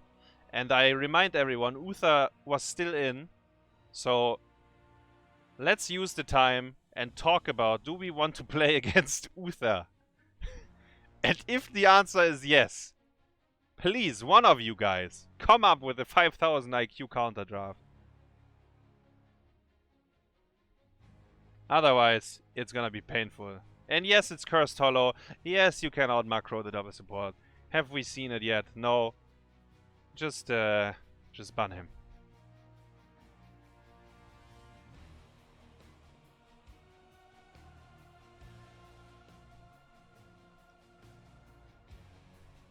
Skynox rejoined the lobby.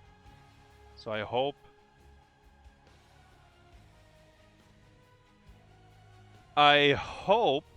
that everything is alright.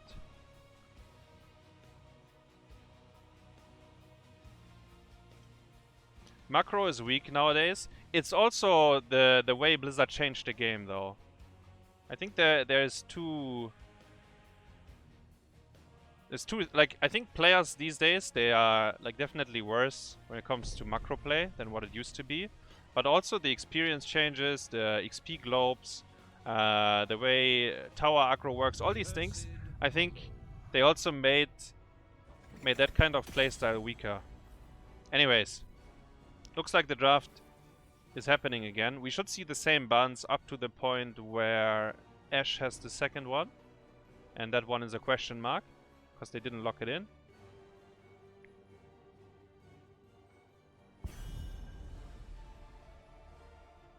Shogal draft against Uther. Actually, maybe that's worth a try. Fukundi Uther. So 1 week ago, Breeze was streaming HOTS for a couple of hours, right? And then he witnessed. So he saw Asmodan. Oh, wait. Ah, wait, it was... the Russians have first pick. Okay, okay. Ah, and Uther didn't get banned. Gonext didn't have time to think about... Actually, I'm a bit confused right now. What? What? Oh, okay. I will not make any prediction anymore. To finish my point, so Breeze was streaming HOTS, yeah? He witnessed a little bit of Asmodan, and then the real evil, you know, forget Asmodan, but he witnessed double support Uther drafts. I think it was Kronas actually playing it. And then I think he got stomped until he played the Anubarak, and then he said, "Oh, I just cocooned the Uther and dived the second support." It seemed to work in Storm League for him, and obviously also very small sample size, but it's possible. Speaking of Uther, both teams just ignored him, even though Ash looked so good with it. I don't understand it. Am I missing something? They picked the Uther on Alterac and won super hard, no? I guess it was too easy. We want to have a little bit of a challenge here, which I do respect. I respect it. Why fight level 16 versus 13 if you can donate a little and then get a 16 versus 16 fight? It's much better practice. Alright, Vikings got banned, so Wit cannot play Vikings again. He got his Muradin though. I predicted at least we will see Wit on Muradin. I think the Vikings ban is potentially obsolete because he is stuck on Muradin anyways. Maybe Blade would take over Muradin if they are very fancy.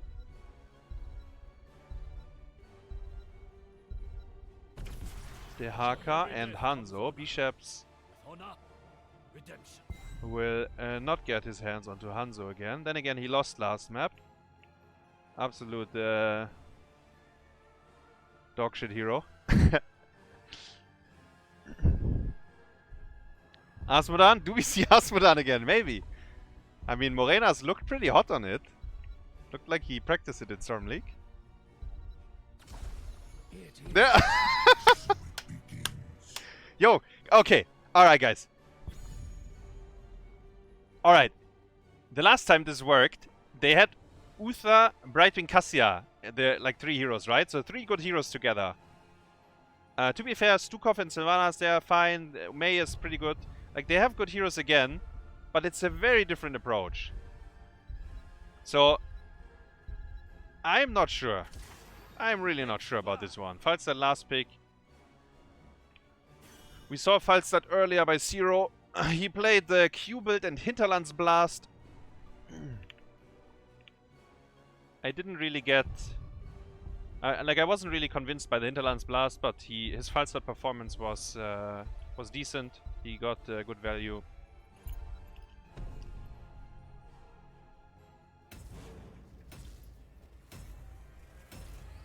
So back in the day, Dehaka would lick, and then you would gust onto the lick. The licked target would stay with Dehaka while the others will fly away. That's back in HEC days. I have no idea if the interaction still works like that. Because I haven't seen it in a very long time, honestly. But yeah, he's gonna lick Hinterlandsblast. Prepare yourself for battle, heroes. I can't believe Murenas 2 times on Asmodan. Is it his team making him play that hero, or does he want to? I wonder.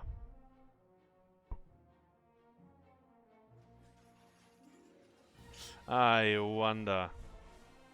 The battle begins in 10 seconds. Hanzo W build. He might go level 4 W. I think Cursed Hollow is actually a pretty decent map to do that. It's a lot of camp PvE. It sucks in terms of wave clear, Well, what are you waiting but for? it gives you very, very good camp control. Like, you're so much faster. And Siro is going Q on Falstad again. This time the Sylvanas draft is not pushing any lane. I think the other maps we usually saw the getting half a tower for free kind of scenario. Muradin is freezing the wave. If Stukov slaps him, he definitely questions his decision.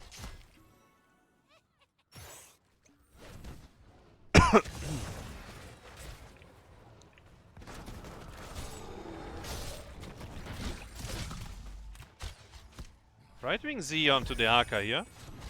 Sure. Not sure if it was necessary. I think the Haka was safe.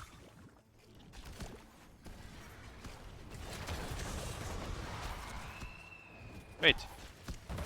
Oh, Asmodan is killing Hanzo! Hoi, hoi, hoi.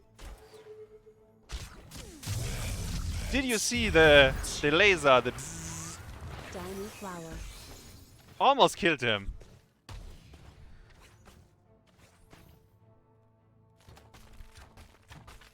Almost killed him. Muradin wants to invade here. They have the Haka and Falstad fly in.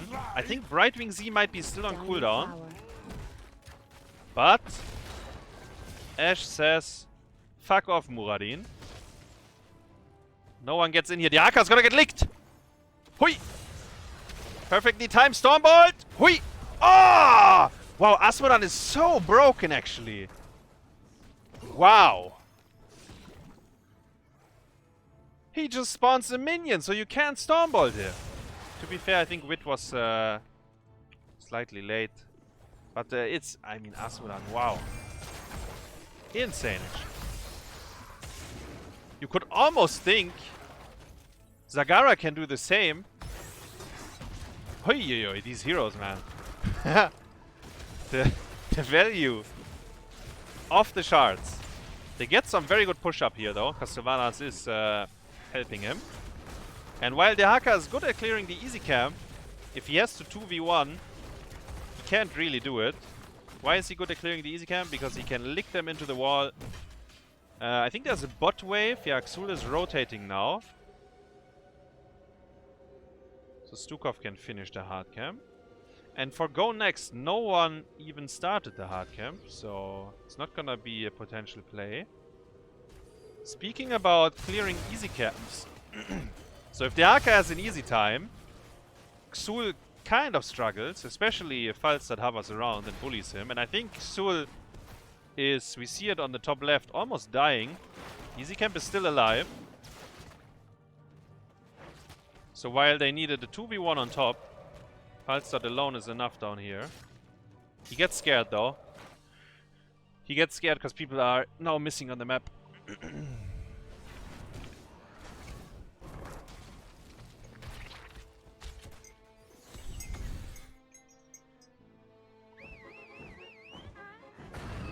I fly?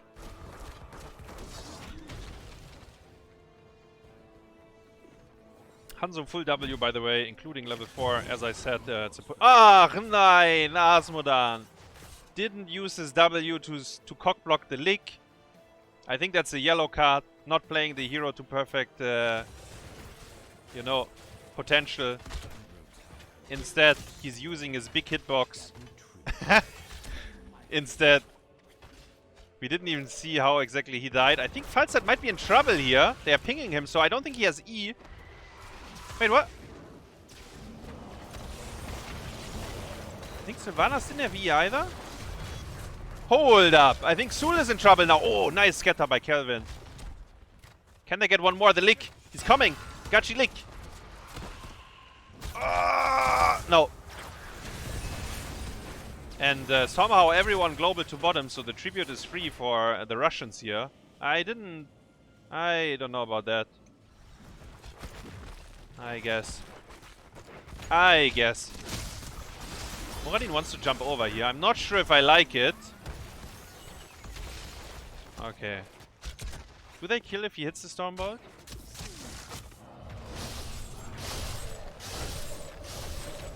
Maybe. Actually, maybe they do. If everyone is on the same page, they might actually get the kill. Half a level lead for Gonext. Or it's probably... Yeah, no, half a level I think, because the Haka gets the wave on top now. Did he just jump in? What? Guys, what? Okay, so back in the days, right, when HEC was a thing, there was the Korean Muradin player, Hong Kono, and he was fucking insane on the hero. And what he would do, while he would slam you and hit your Q, he would Alt E. He would jump on the spot just to burst you with his big E damage. You know, that is a fine use of your E. I love to see it when Hong Kono did it. It was fucking amazing. This E, I have no idea. I think he used it to burst damage to Xul, but yo guys, I don't know. What? Did he want to have a stack? Was that the reason? Either way, he paid with his life. They seem to trade bosses here. Ashe is very slow on the boss rotation though. Also the Hanzo W on level 4 makes a big difference. So maybe there's no boss trade because they can't even start it. Alright, forget the Muradin int, it's not gonna matter too much. In fact, it bought them time to do the boss, it was perfect play. And in fact, I think Sul... No, he gets out. He gets out. And now the globals start to shine because you have a boss on top, right? And you kind of want to get the experience from the minion wave. So the Haka managed to get that. And whoever they are sending, the Russians that is, that man can't global. Muradin is in trouble again. The arrow hitting a couple of heroes. The ice wall though is massive as well. The globals are coming in. Asmodan is still on top. That's what I meant before. The Hinterlands blast. Hoi hoi hoi. Actually almost looked like it was healing them, but I think he hit a few heroes. Look at Asmodan's ultimate. Oh, it's enormous as well. Look at the grunts. Hoi hoi hoi. I'm pretty sure the Haka got scared when they were falling onto him. I think Asmodan should stay top there, by the way, and not even join the team.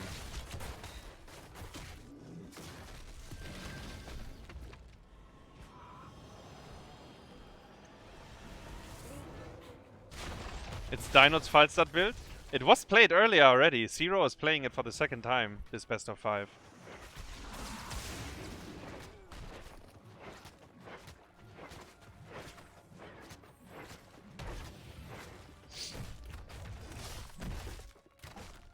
Gonext really far ahead in XP, and you know what? The next tribute is a curse for either of the teams, but I don't think the Russians get 13 in time. Which means big trouble. They are in trouble. Unless one of them can find the pick-off on either Falstad or Muradin. These are the only targets they can see right now. The Haka is basically in his base, but Muradin and Falstad are safe. This time we don't have Haymaker, by the way, with skilled Avatar. Speaking of wit, can they go on Brightwing, baby? Yes! They're trying! Oh, they didn't quite connect on Brightwing. Ice Wall hits the Falstad. Wait, the grunts are killing him! Kek, wait. I mean, Yeah, the Haka is kind of deep. I heard the mind control. Not sure if anyone got hit. Muradin!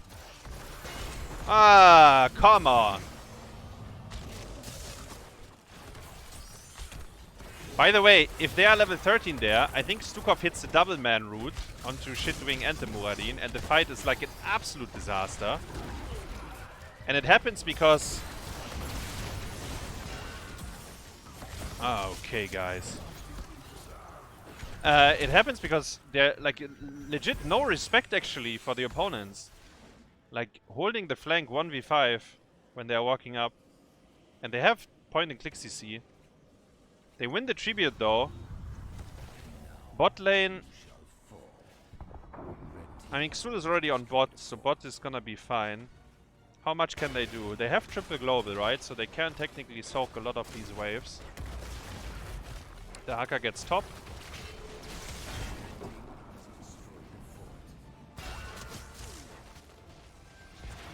Everyone, okay, 5-man top apparently.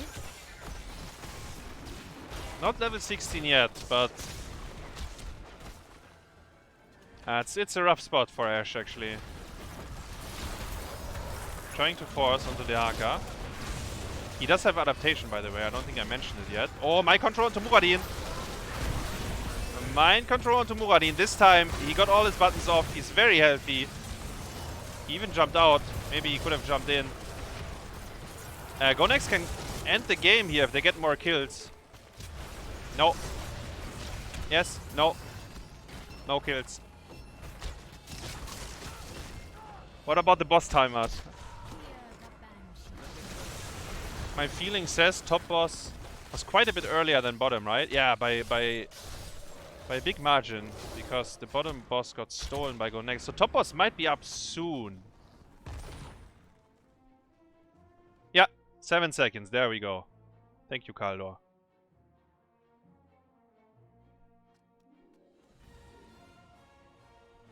Can we do boss, guys? Or can we kill Mei? Wait, Stukov is just running in! I like how he turned around to slap once. The ice wall is absolutely insane. Can they follow up on it? Do you remember when we tried to kill Mei? My ass. Denardo, not even level 16. Getting a massive ice wall. The arrow by Chelvin, though, kills the Mei. I think Falstad eat in. He takes a lot of damage, but I think he's a lucky boy today. No! Asmodar, best hero in the game. Gets the kill, gets the punish. And actually, Falstad deserved to die there. I'm pretty sure he eat in. At a very inappropriate moment. And Muradin, not again with... Ah, come on! 1v5, 1v4. All these scenario, actually, that's...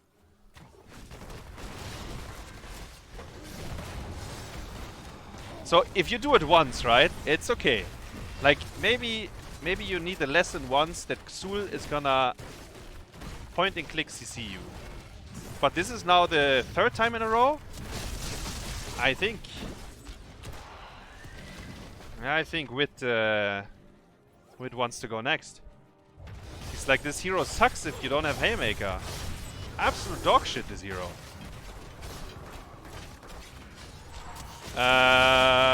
They're forcing the 4v5 here. Hinterlandsblast actually gets the kill. Arrow. Oh, the arrow is so big as well. And the Brightwing Z is it in time? Yes, the Haka lives. Chelvin jumps. Stukov. Stukov. Oh. Falstad eat in. Can Stukov kill another one? No. And the 5v4 turns into a 4v0. Because of... Actually, the arrow was so good as well. Ah, well. Well. Go next, go next. The Brightwing Z actually very clutch there, saving the Haka. I guess the Hinterlands Blast must have been insane as well, because the cooldown is up again. Did it kill everyone? It definitely damaged them.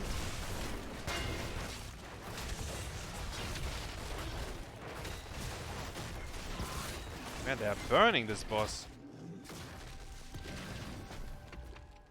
Level 19.5. Wow, they're so far ahead in XP. Okay, we just saw a throw at the hard camp on the other side.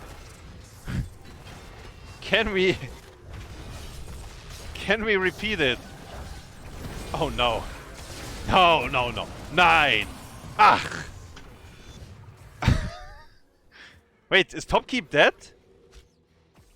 Oh, it's so close! Asmodan, use your D! Ah, Falstad with the epic mount.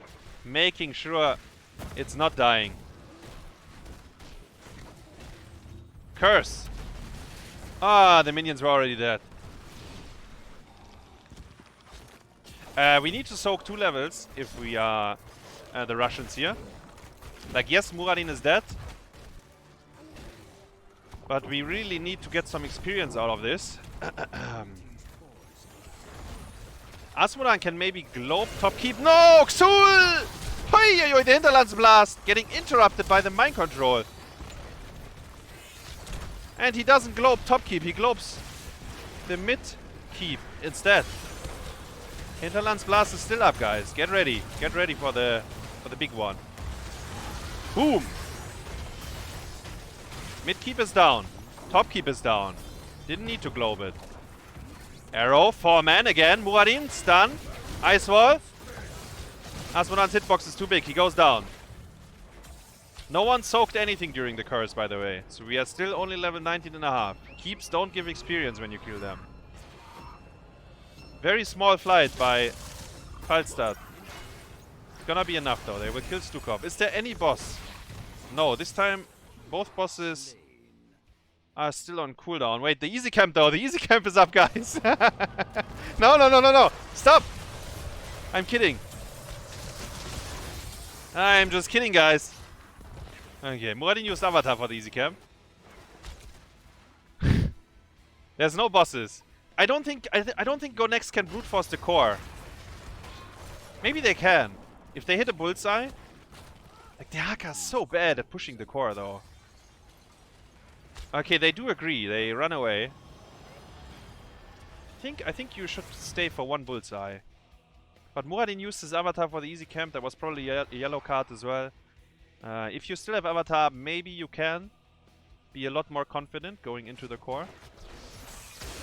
But all of this means we're gonna get the level 20 versus 20 team fight.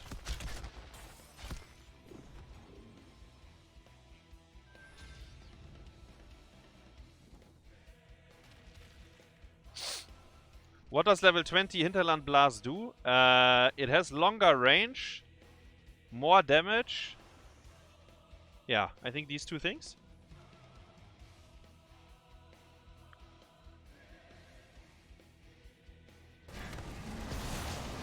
Falstad gets Xul rooted actually. Okay.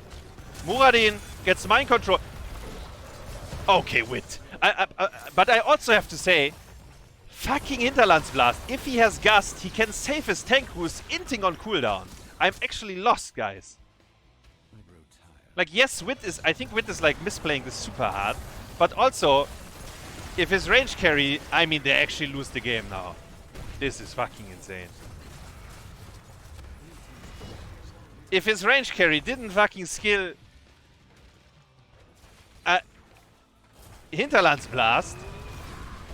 He could save him every time, right? They actually, I mean, yeah. I mean, it was a 50-50 at the very end here. Because whoever gets... Actually, the easy camps! Hoi! Wait, hold up the easy camps! Ah, 70%. Guys, if we bought 5 seconds, we would have won the game. I wonder if Gust or Wind Tunnel can do it. Ah. I mean...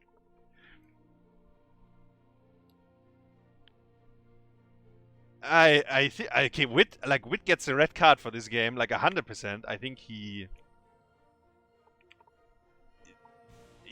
I don't even know what to say, honestly. Like, yes, the mind control hits him, and yes, it's also Bishepps smurfing it, but it's so much disrespect, actually. It's so much disrespect there. Like, not respecting any of the opponent's CC, and then who can save you, right? Brightwing Z. But we saw that earlier. Brightwing Z is also very dangerous because if Stukov holds his buttons, Brightwing is in trouble as well. Okay, okay. It's a very entertaining series. I like it. That's why I picked this one. I thought... Actually, what was my... I don't even know what I would have predicted going into this. I think I would have predicted Gonext wins. But... this one is perfect now. It's 2-2, and the games are absolutely insane. Like... they just keep... they keep brawling. They just keep brawling, guys. Crazy. Absolutely crazy. That also means, though, we're gonna miss some of the... we're gonna miss some of the free agent tournament, guys. Because now it overlaps. I think they are starting now. But we have the fifth map. It's gonna be too good. And yes, you have to... yeah, Asmodan 2-0. I think it's time to ban Asmodan. He was definitely hitting his mind control and then the root. And then he also mind controlled Falstad to skill Blast. There's a lot of things that Asmodan did this game. But honestly, I mean, he won both maps, right? I don't know.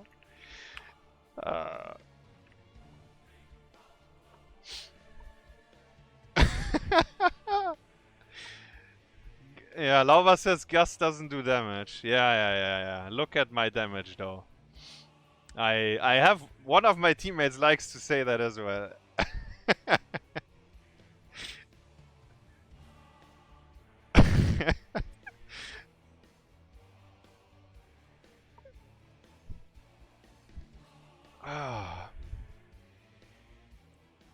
Your loyalty is no. Yeah, Dino says I'm not a believer in Hinterland Blast. Okay, so...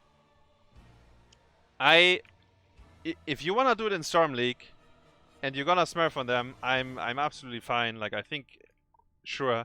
And then I think, if you wanna play it in a more controlled environment, I think that if you actually want to do it, I think you go all out, and you legit try to one-shot people. So you... like, let's say in this draft, you stun, you press Isolation, Hinterlands Blast, you know, you press everything on one target.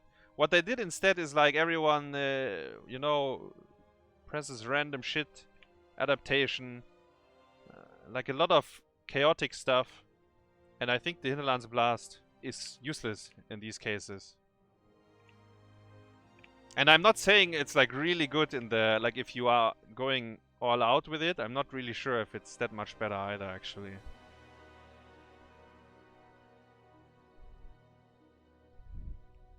But yeah, I mean 30k also played. And actually you guys, when you guys played it, you did go all out. You had Oct, you had point and click CC, ass cracker to follow it up. So 30k actually had a very... they had the right approach.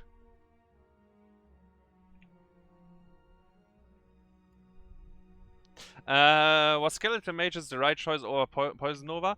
Honestly, and I can only talk from my experience, right? So if I play... I don't play Xul myself, right? If I play against Xul, Poison Nova always hits all 5 heroes and kills everyone. But I think if you ask a Xul player, he's gonna tell you his... like, Poison Nova never hits anyone. And then mages are always better, right? If your Nova doesn't hit anyone. I think that is the thought process. And I think generally speaking, mages are probably the better ult, because they give you a lot of utility as well. But yeah. There's actually the Xul plus Asmodan. They picked it in the same rotation 2 times in a row now. If you cannot hit Poison Nova, you're not a Xul player. Alright. Well...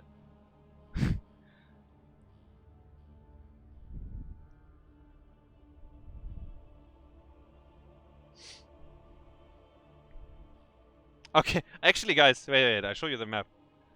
I show you the map, and it actually stops Asmodan Xul in its tracks, because it's BOE, 2-lane map. You're not gonna get value out of Xul and Asmodan if you pick them here. And it seems to be first pick for... Wait, I think the Russians picked the map. Shouldn't Gonext be first pick here? Just saying. Maybe not. Guess we see in a second when they start. What is the score? It's 2-2. Stalk says a bit of a clown fiesta, and then he does the Russian smiley. I love it. Yeah, I'm actually loving it.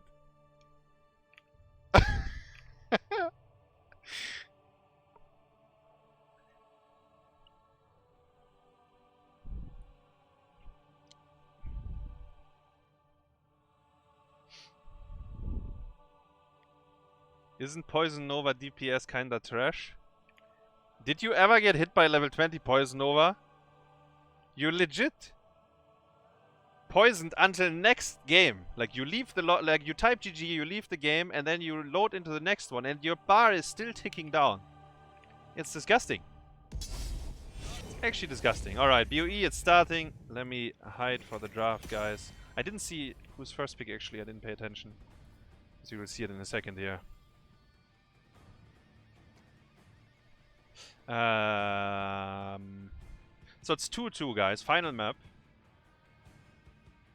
And you know what? Wit is gonna play Muradin again because it's Battlefield. I guarantee you we will see Muradin again. But I also think whatever happened last map to his Muradin performance, I think he's eager to undo it. So Gonext will have first pick, by the way. They banned Lucio. I think they did it every game yet. Because the Russian support is a very... he's a Lucio lover. He really likes to play that hero.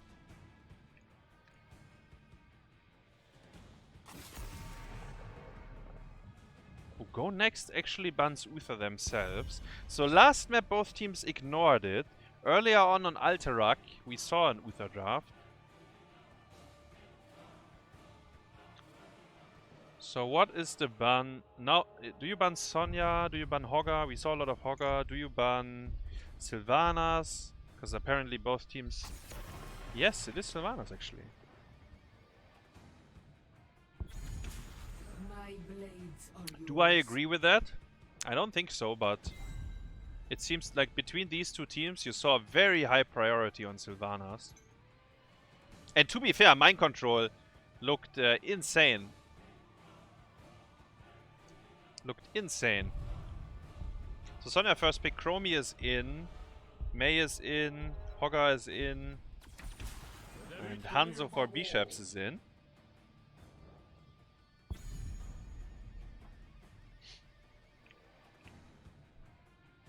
So is Stukov. I think Skilla plays 3 supports. You see him either on Lucio, or on Brightwing, on the big maps, or on Stukov. I think these are the 3 supports he really likes to play. Maya for Chelvin. He is he's known for his Maya. Like he likes to play it. It's definitely a hero you will see him on quite a bit. Skynox gets Mal. Johanna ban. Oi oi oi oi oi oi oi oi oi. I would call that one an empty ban. But I guess they want to make sure he goes Muradin. I think Wit is gonna play Muradin anyways. Like whatever happened last game, I don't think... I mean, you shouldn't... Like...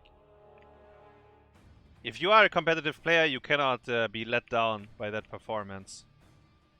So if it's the best pick, like you still go for it.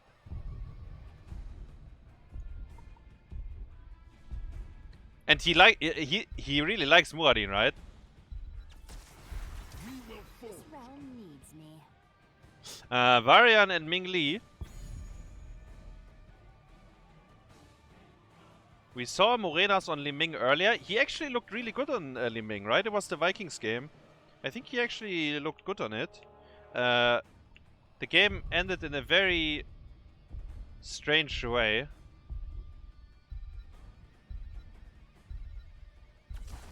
Oh, Tyrael. And Reyna? Yeah. Anytime you're ready. Huh, so they do change gears here.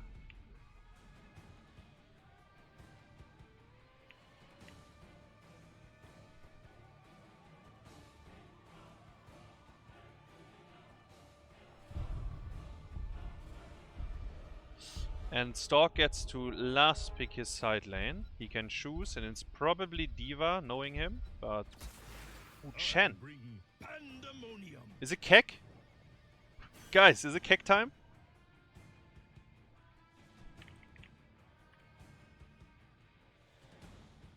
Is it Kek time?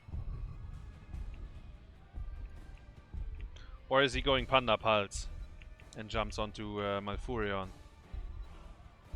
Who then gets sanked, which gets interrupted by Liming. Yeah. There's a lot of things that can happen here, right? Honestly, I think you never get sanked off against these heroes if they play it right. It's like Stukov E, Liming R. Varian, actually, maybe you even die before, because if Varian gets on, actually, maybe once you have Holy Ground, it's gonna be different. We'll see. We will see.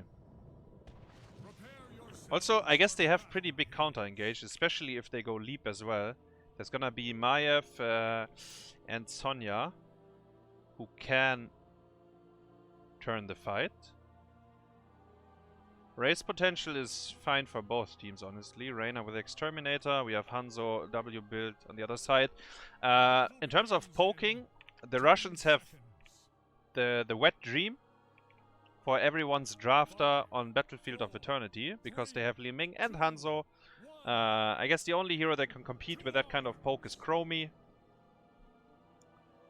But once they are in the stalemate position, they can infinitely poke the opponent's Immortal.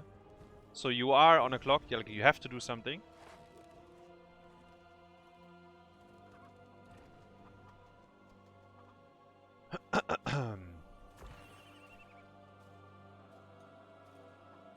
Both teams playing out of vision here.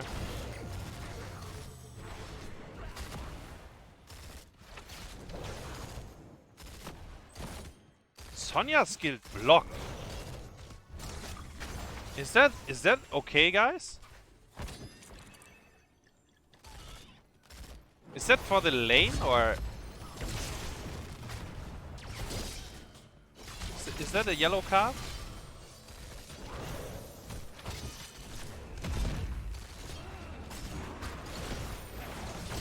Ooh, the Maiev pull. If Malfruit was slightly earlier. Huiuiui. It's a yellow card, it's a red card even. Oh, okay. Well.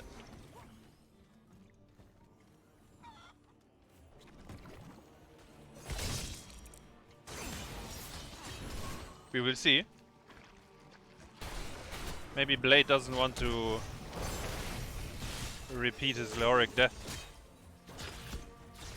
death parade when he was going for double digits. To be fair, on this map on Sonya, it should be very hard to duplicate that. Are they fighting it? No. And they also didn't make the rotation to top to start the other camp. I mean, now they are doing it, but it's kinda late, right? So it seemed unclear to them if they want to brawl it or not. And now they are like 5 seconds late. Maybe even slightly more. They lose the whole wall in the process.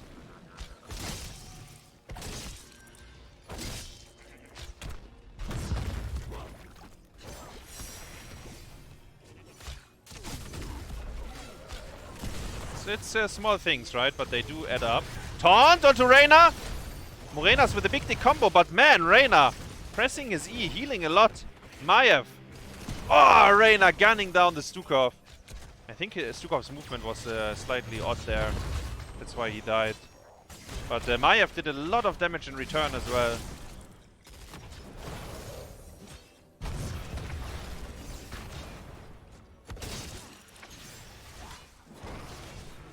And Reyna, like, he can press E. If Malf has a Q on him, he's gonna hit the W, and then Tyrael presses W as well. Like, there's a lot of there's a lot of peel in these moments, unless he legit gets one shot. Like if he dies to the initial combo, which Maiev didn't die to either, actually. I feel like they must have messed that up, but oh no! Oh, the block value! Oi, oi, oi, gets out. The sleep onto Varian. Oh, the Maiev pull. Can they kill him though? Taunt. People run. Oh, he dies.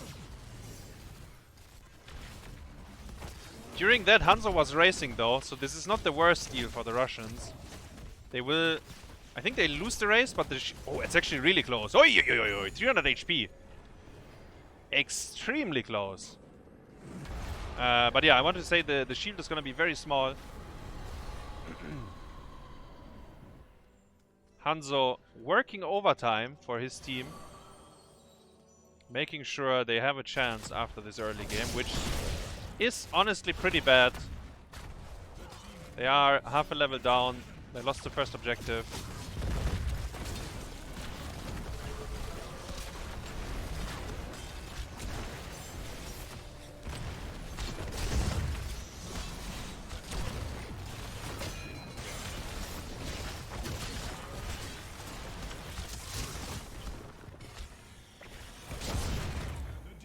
So the only way early game is worse than how this started is when you actually lose the fort.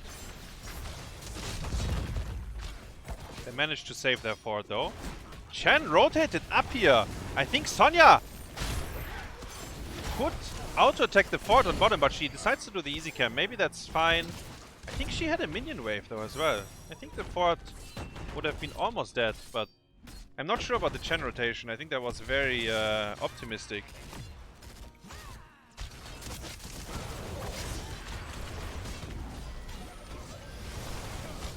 Cleanse onto Tyrael. Nice scatter actually. Almost getting him. Chen is up here again, guys.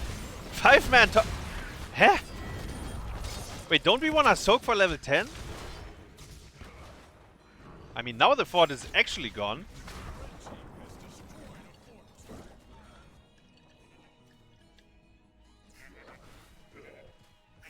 I think we get the minions though. I'm not sure if we lost a lot of experience in terms of minions.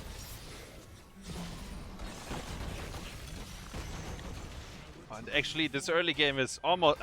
like I said, the only thing worse is losing a fort, right? So they still lost the fort, not the one where the boss is, but look at the experience.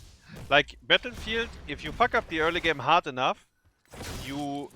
like, during the second boss, they're gonna be level 10 versus 9. In this case, maybe even 10 versus 8. Which means, if they play it clean, they might get 100% shield here, or close to it. And just run away with the game.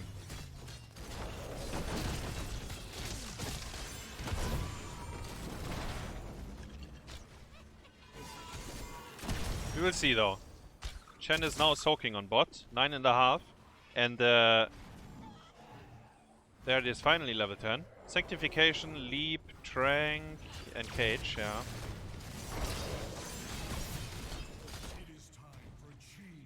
It looks like they get level 10 for the second phase. And honestly, that's more they can ask for. Oh, it's rough though. It's really rough. Yeah, level 10 for the second phase, my ass.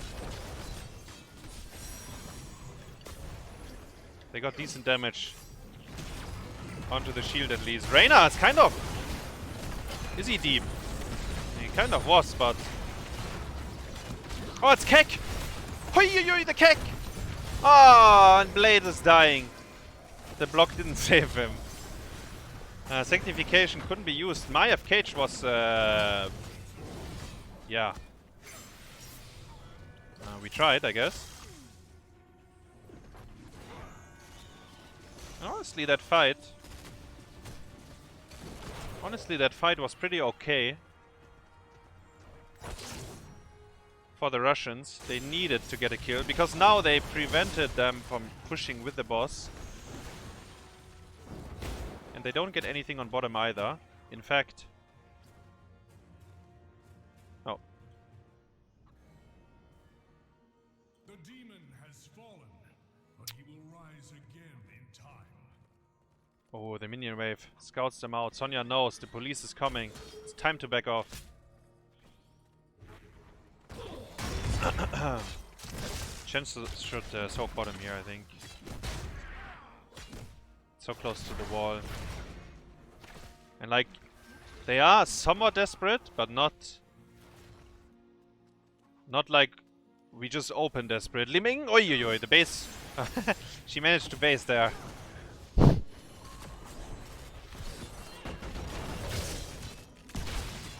Cage looked like a misclick. Yeah, that's what I thought. I'm not sure though. Maybe he lost the track of his character. You know, can be confusing with your ghost, and then you know you reactivate your ghost, and all these things can be tricky on my app. Level 12 versus 12 actually coming up. Experience. We are not very desperate in experience yet. Buildings though, catapults in both lanes. That kind of sucks. And our side laner has one of the worst wave clears you can imagine. Chen.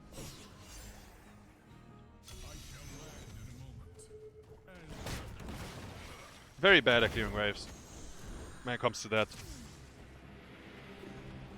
Gonext playing very passive here. They know that level 13 is coming up a little bit closer, or earlier for them.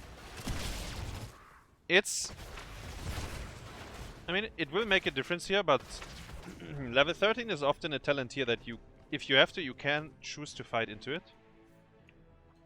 It's less impactful than 16, for example. I mean, it always depends on the drafts, right? But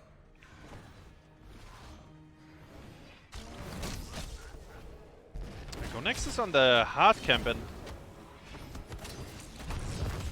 do we have holy ground, by the way? No, he went the teleport. Yeah, no, maybe, no, yes, no, I don't know. Can't refund the talent, so we play with a wormhole now.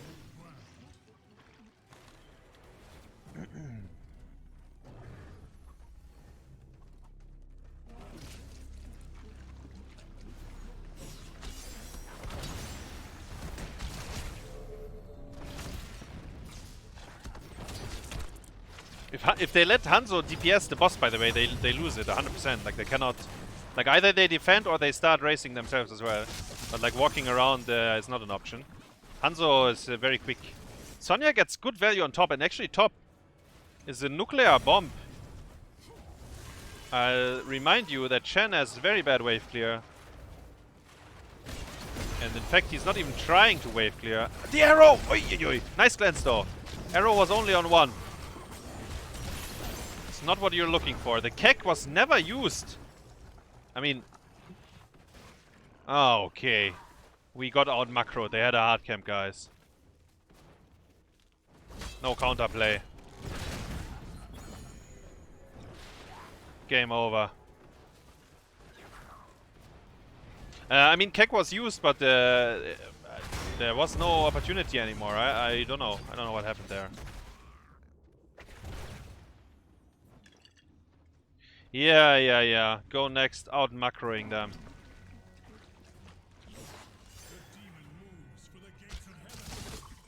Did he? Oh no, he lost his Banshee. For a second I thought he went Hyperion because it was on cooldown, but his Banshee died. Arrow is back in 10 seconds. I think that's kind of what they need to get a fight. Unless they kick Malvin, maybe. And then again, the arrow needs to hit Malv, otherwise we... you just saw the cleanse, right? Like, granted it was a one-man arrow, but even if you hit 2 or 3, Malf can cleanse all of them if he spreads his Q, which he usually does.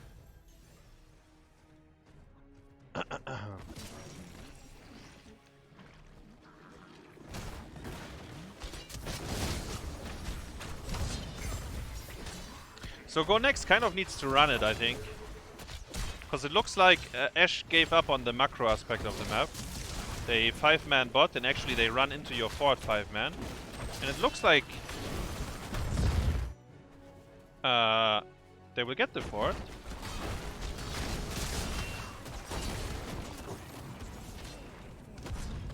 I don't think Sonya can actually pressure the core. I mean, one has to go back, but it's not like real pressure that the game is ending.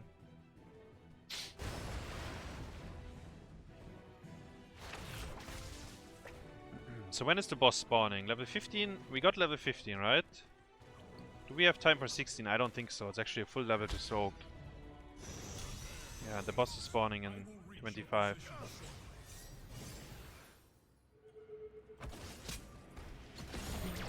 Chen gets pulled. Chen is a really bad target to go on. And he doesn't even have to kek. Didn't even have to kek. I think actually that's kind of the fight the Russians want if they go on Chen. Tyrael gets body blocked a little bit, but... Man, Li Ming is working overtime. She's trying to soak on top, but 16 is still so far away. Sonya is pushing bottom again. I feel like maybe they could... actually, Tyrael is peeling. Like you can see, he's holding the position. I wanted to say maybe they can force Sonya to lose leap. Honestly, I think what Li Ming there did is correct. And she should have continued. Like, you need to get 16. You can... Yeah. Wait! Taunt on Maiev though! Okay, never mind. Nothing. Actually, Maiev is still pretty deep. She goes for the 0-man cage and Malf cleanse. And that's why the hero is absolutely broken against Hanzo. Unless you hit Malf as well. But you cannot ever hit Malf actually. It just doesn't work. Like, Malf has to donate.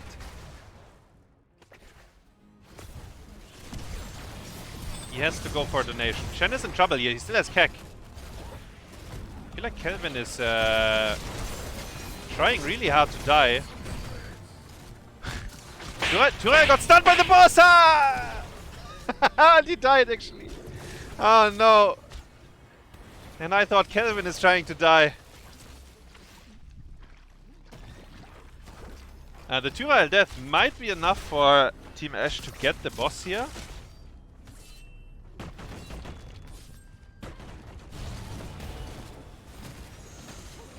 Okay. So if they get kills here, can they get the Reyna? No. Can they get Maiev? No, nothing. And Sonya still goes core. Remember, Blade had a very good experience on top lane earlier on. He pushed out a wave and then the keep died magically a few seconds later. This time he even dares to auto-attack it. And I approve. He runs away in time as well. I don't think they can... Actually, they will sniff him out. Look, look, look. I sniff. I root. I leap. Oh, the Tyrael movement speed. The arrow. This time Malf is not here. Sonya, Sanctification. The first time I see the Sanctification, I think. Kek! Oh, they really want Blade. Okay. They're killing the streamer here. Every single ultimate has been used. Trank. Panic Trank as well. How many catapults are on top? 2. One of them is hitting the tower. Thank you, Blizzard.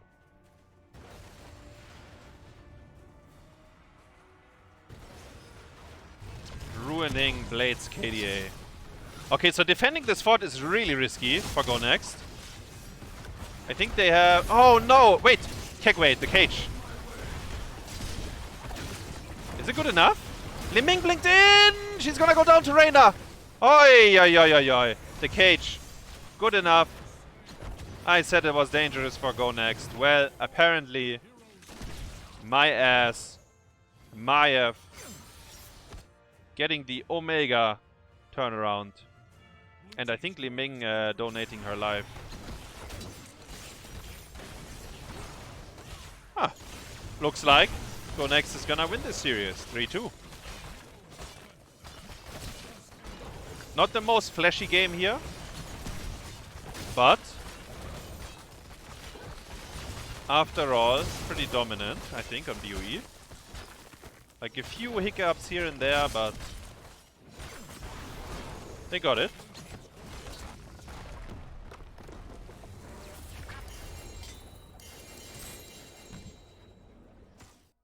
They got it. And actually, all the cages Chelvin missed earlier on, he hit the one that won them the game instantly. Actually, he also has 51k damage.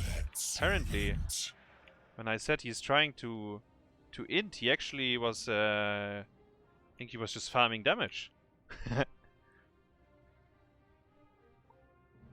Skynox played well. He cleansed the arrows. On Dragonshire he didn't, because he got hit a few times. Anything else? I feel like Ash just didn't want to play the macro part of the map at all. And it also comes down to the Chen pick. But they last picked Chen, right? So they were very well aware of what, like, how this is gonna play out. Yeah. And the early game was really, really troublesome as well. Like, they were very far behind early game. Maybe if that doesn't happen, then the Chen isn't that much of a liability. But yeah. Gonext takes it. Actually, let me see if I can find the score at how's it called? The standings. Yeah. I don't think it's updated yet, but we can have a look real quick. There we go, nerds. Wait, is it updated? Yeah, it's updated. So Gonext takes the second win. Not bad, not bad. Inting for Ruby still waiting. They do have 2 map wins at least. 30k won earlier today, 3-0 against Inting for Ruby. And tomorrow we have Soundless versus Donuts and Haros versus Chili Mountain. Both of these matches,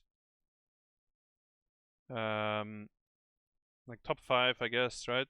Yeah. Yeah. Congrats to Gonext for clutching it when it matters, actually, on Battlefield. The Cursed Hollow game, yeah, Dragonshire game also, let's forget about these. But the BOE game, they did clutch it when it mattered. Alright. I will see, wait, let me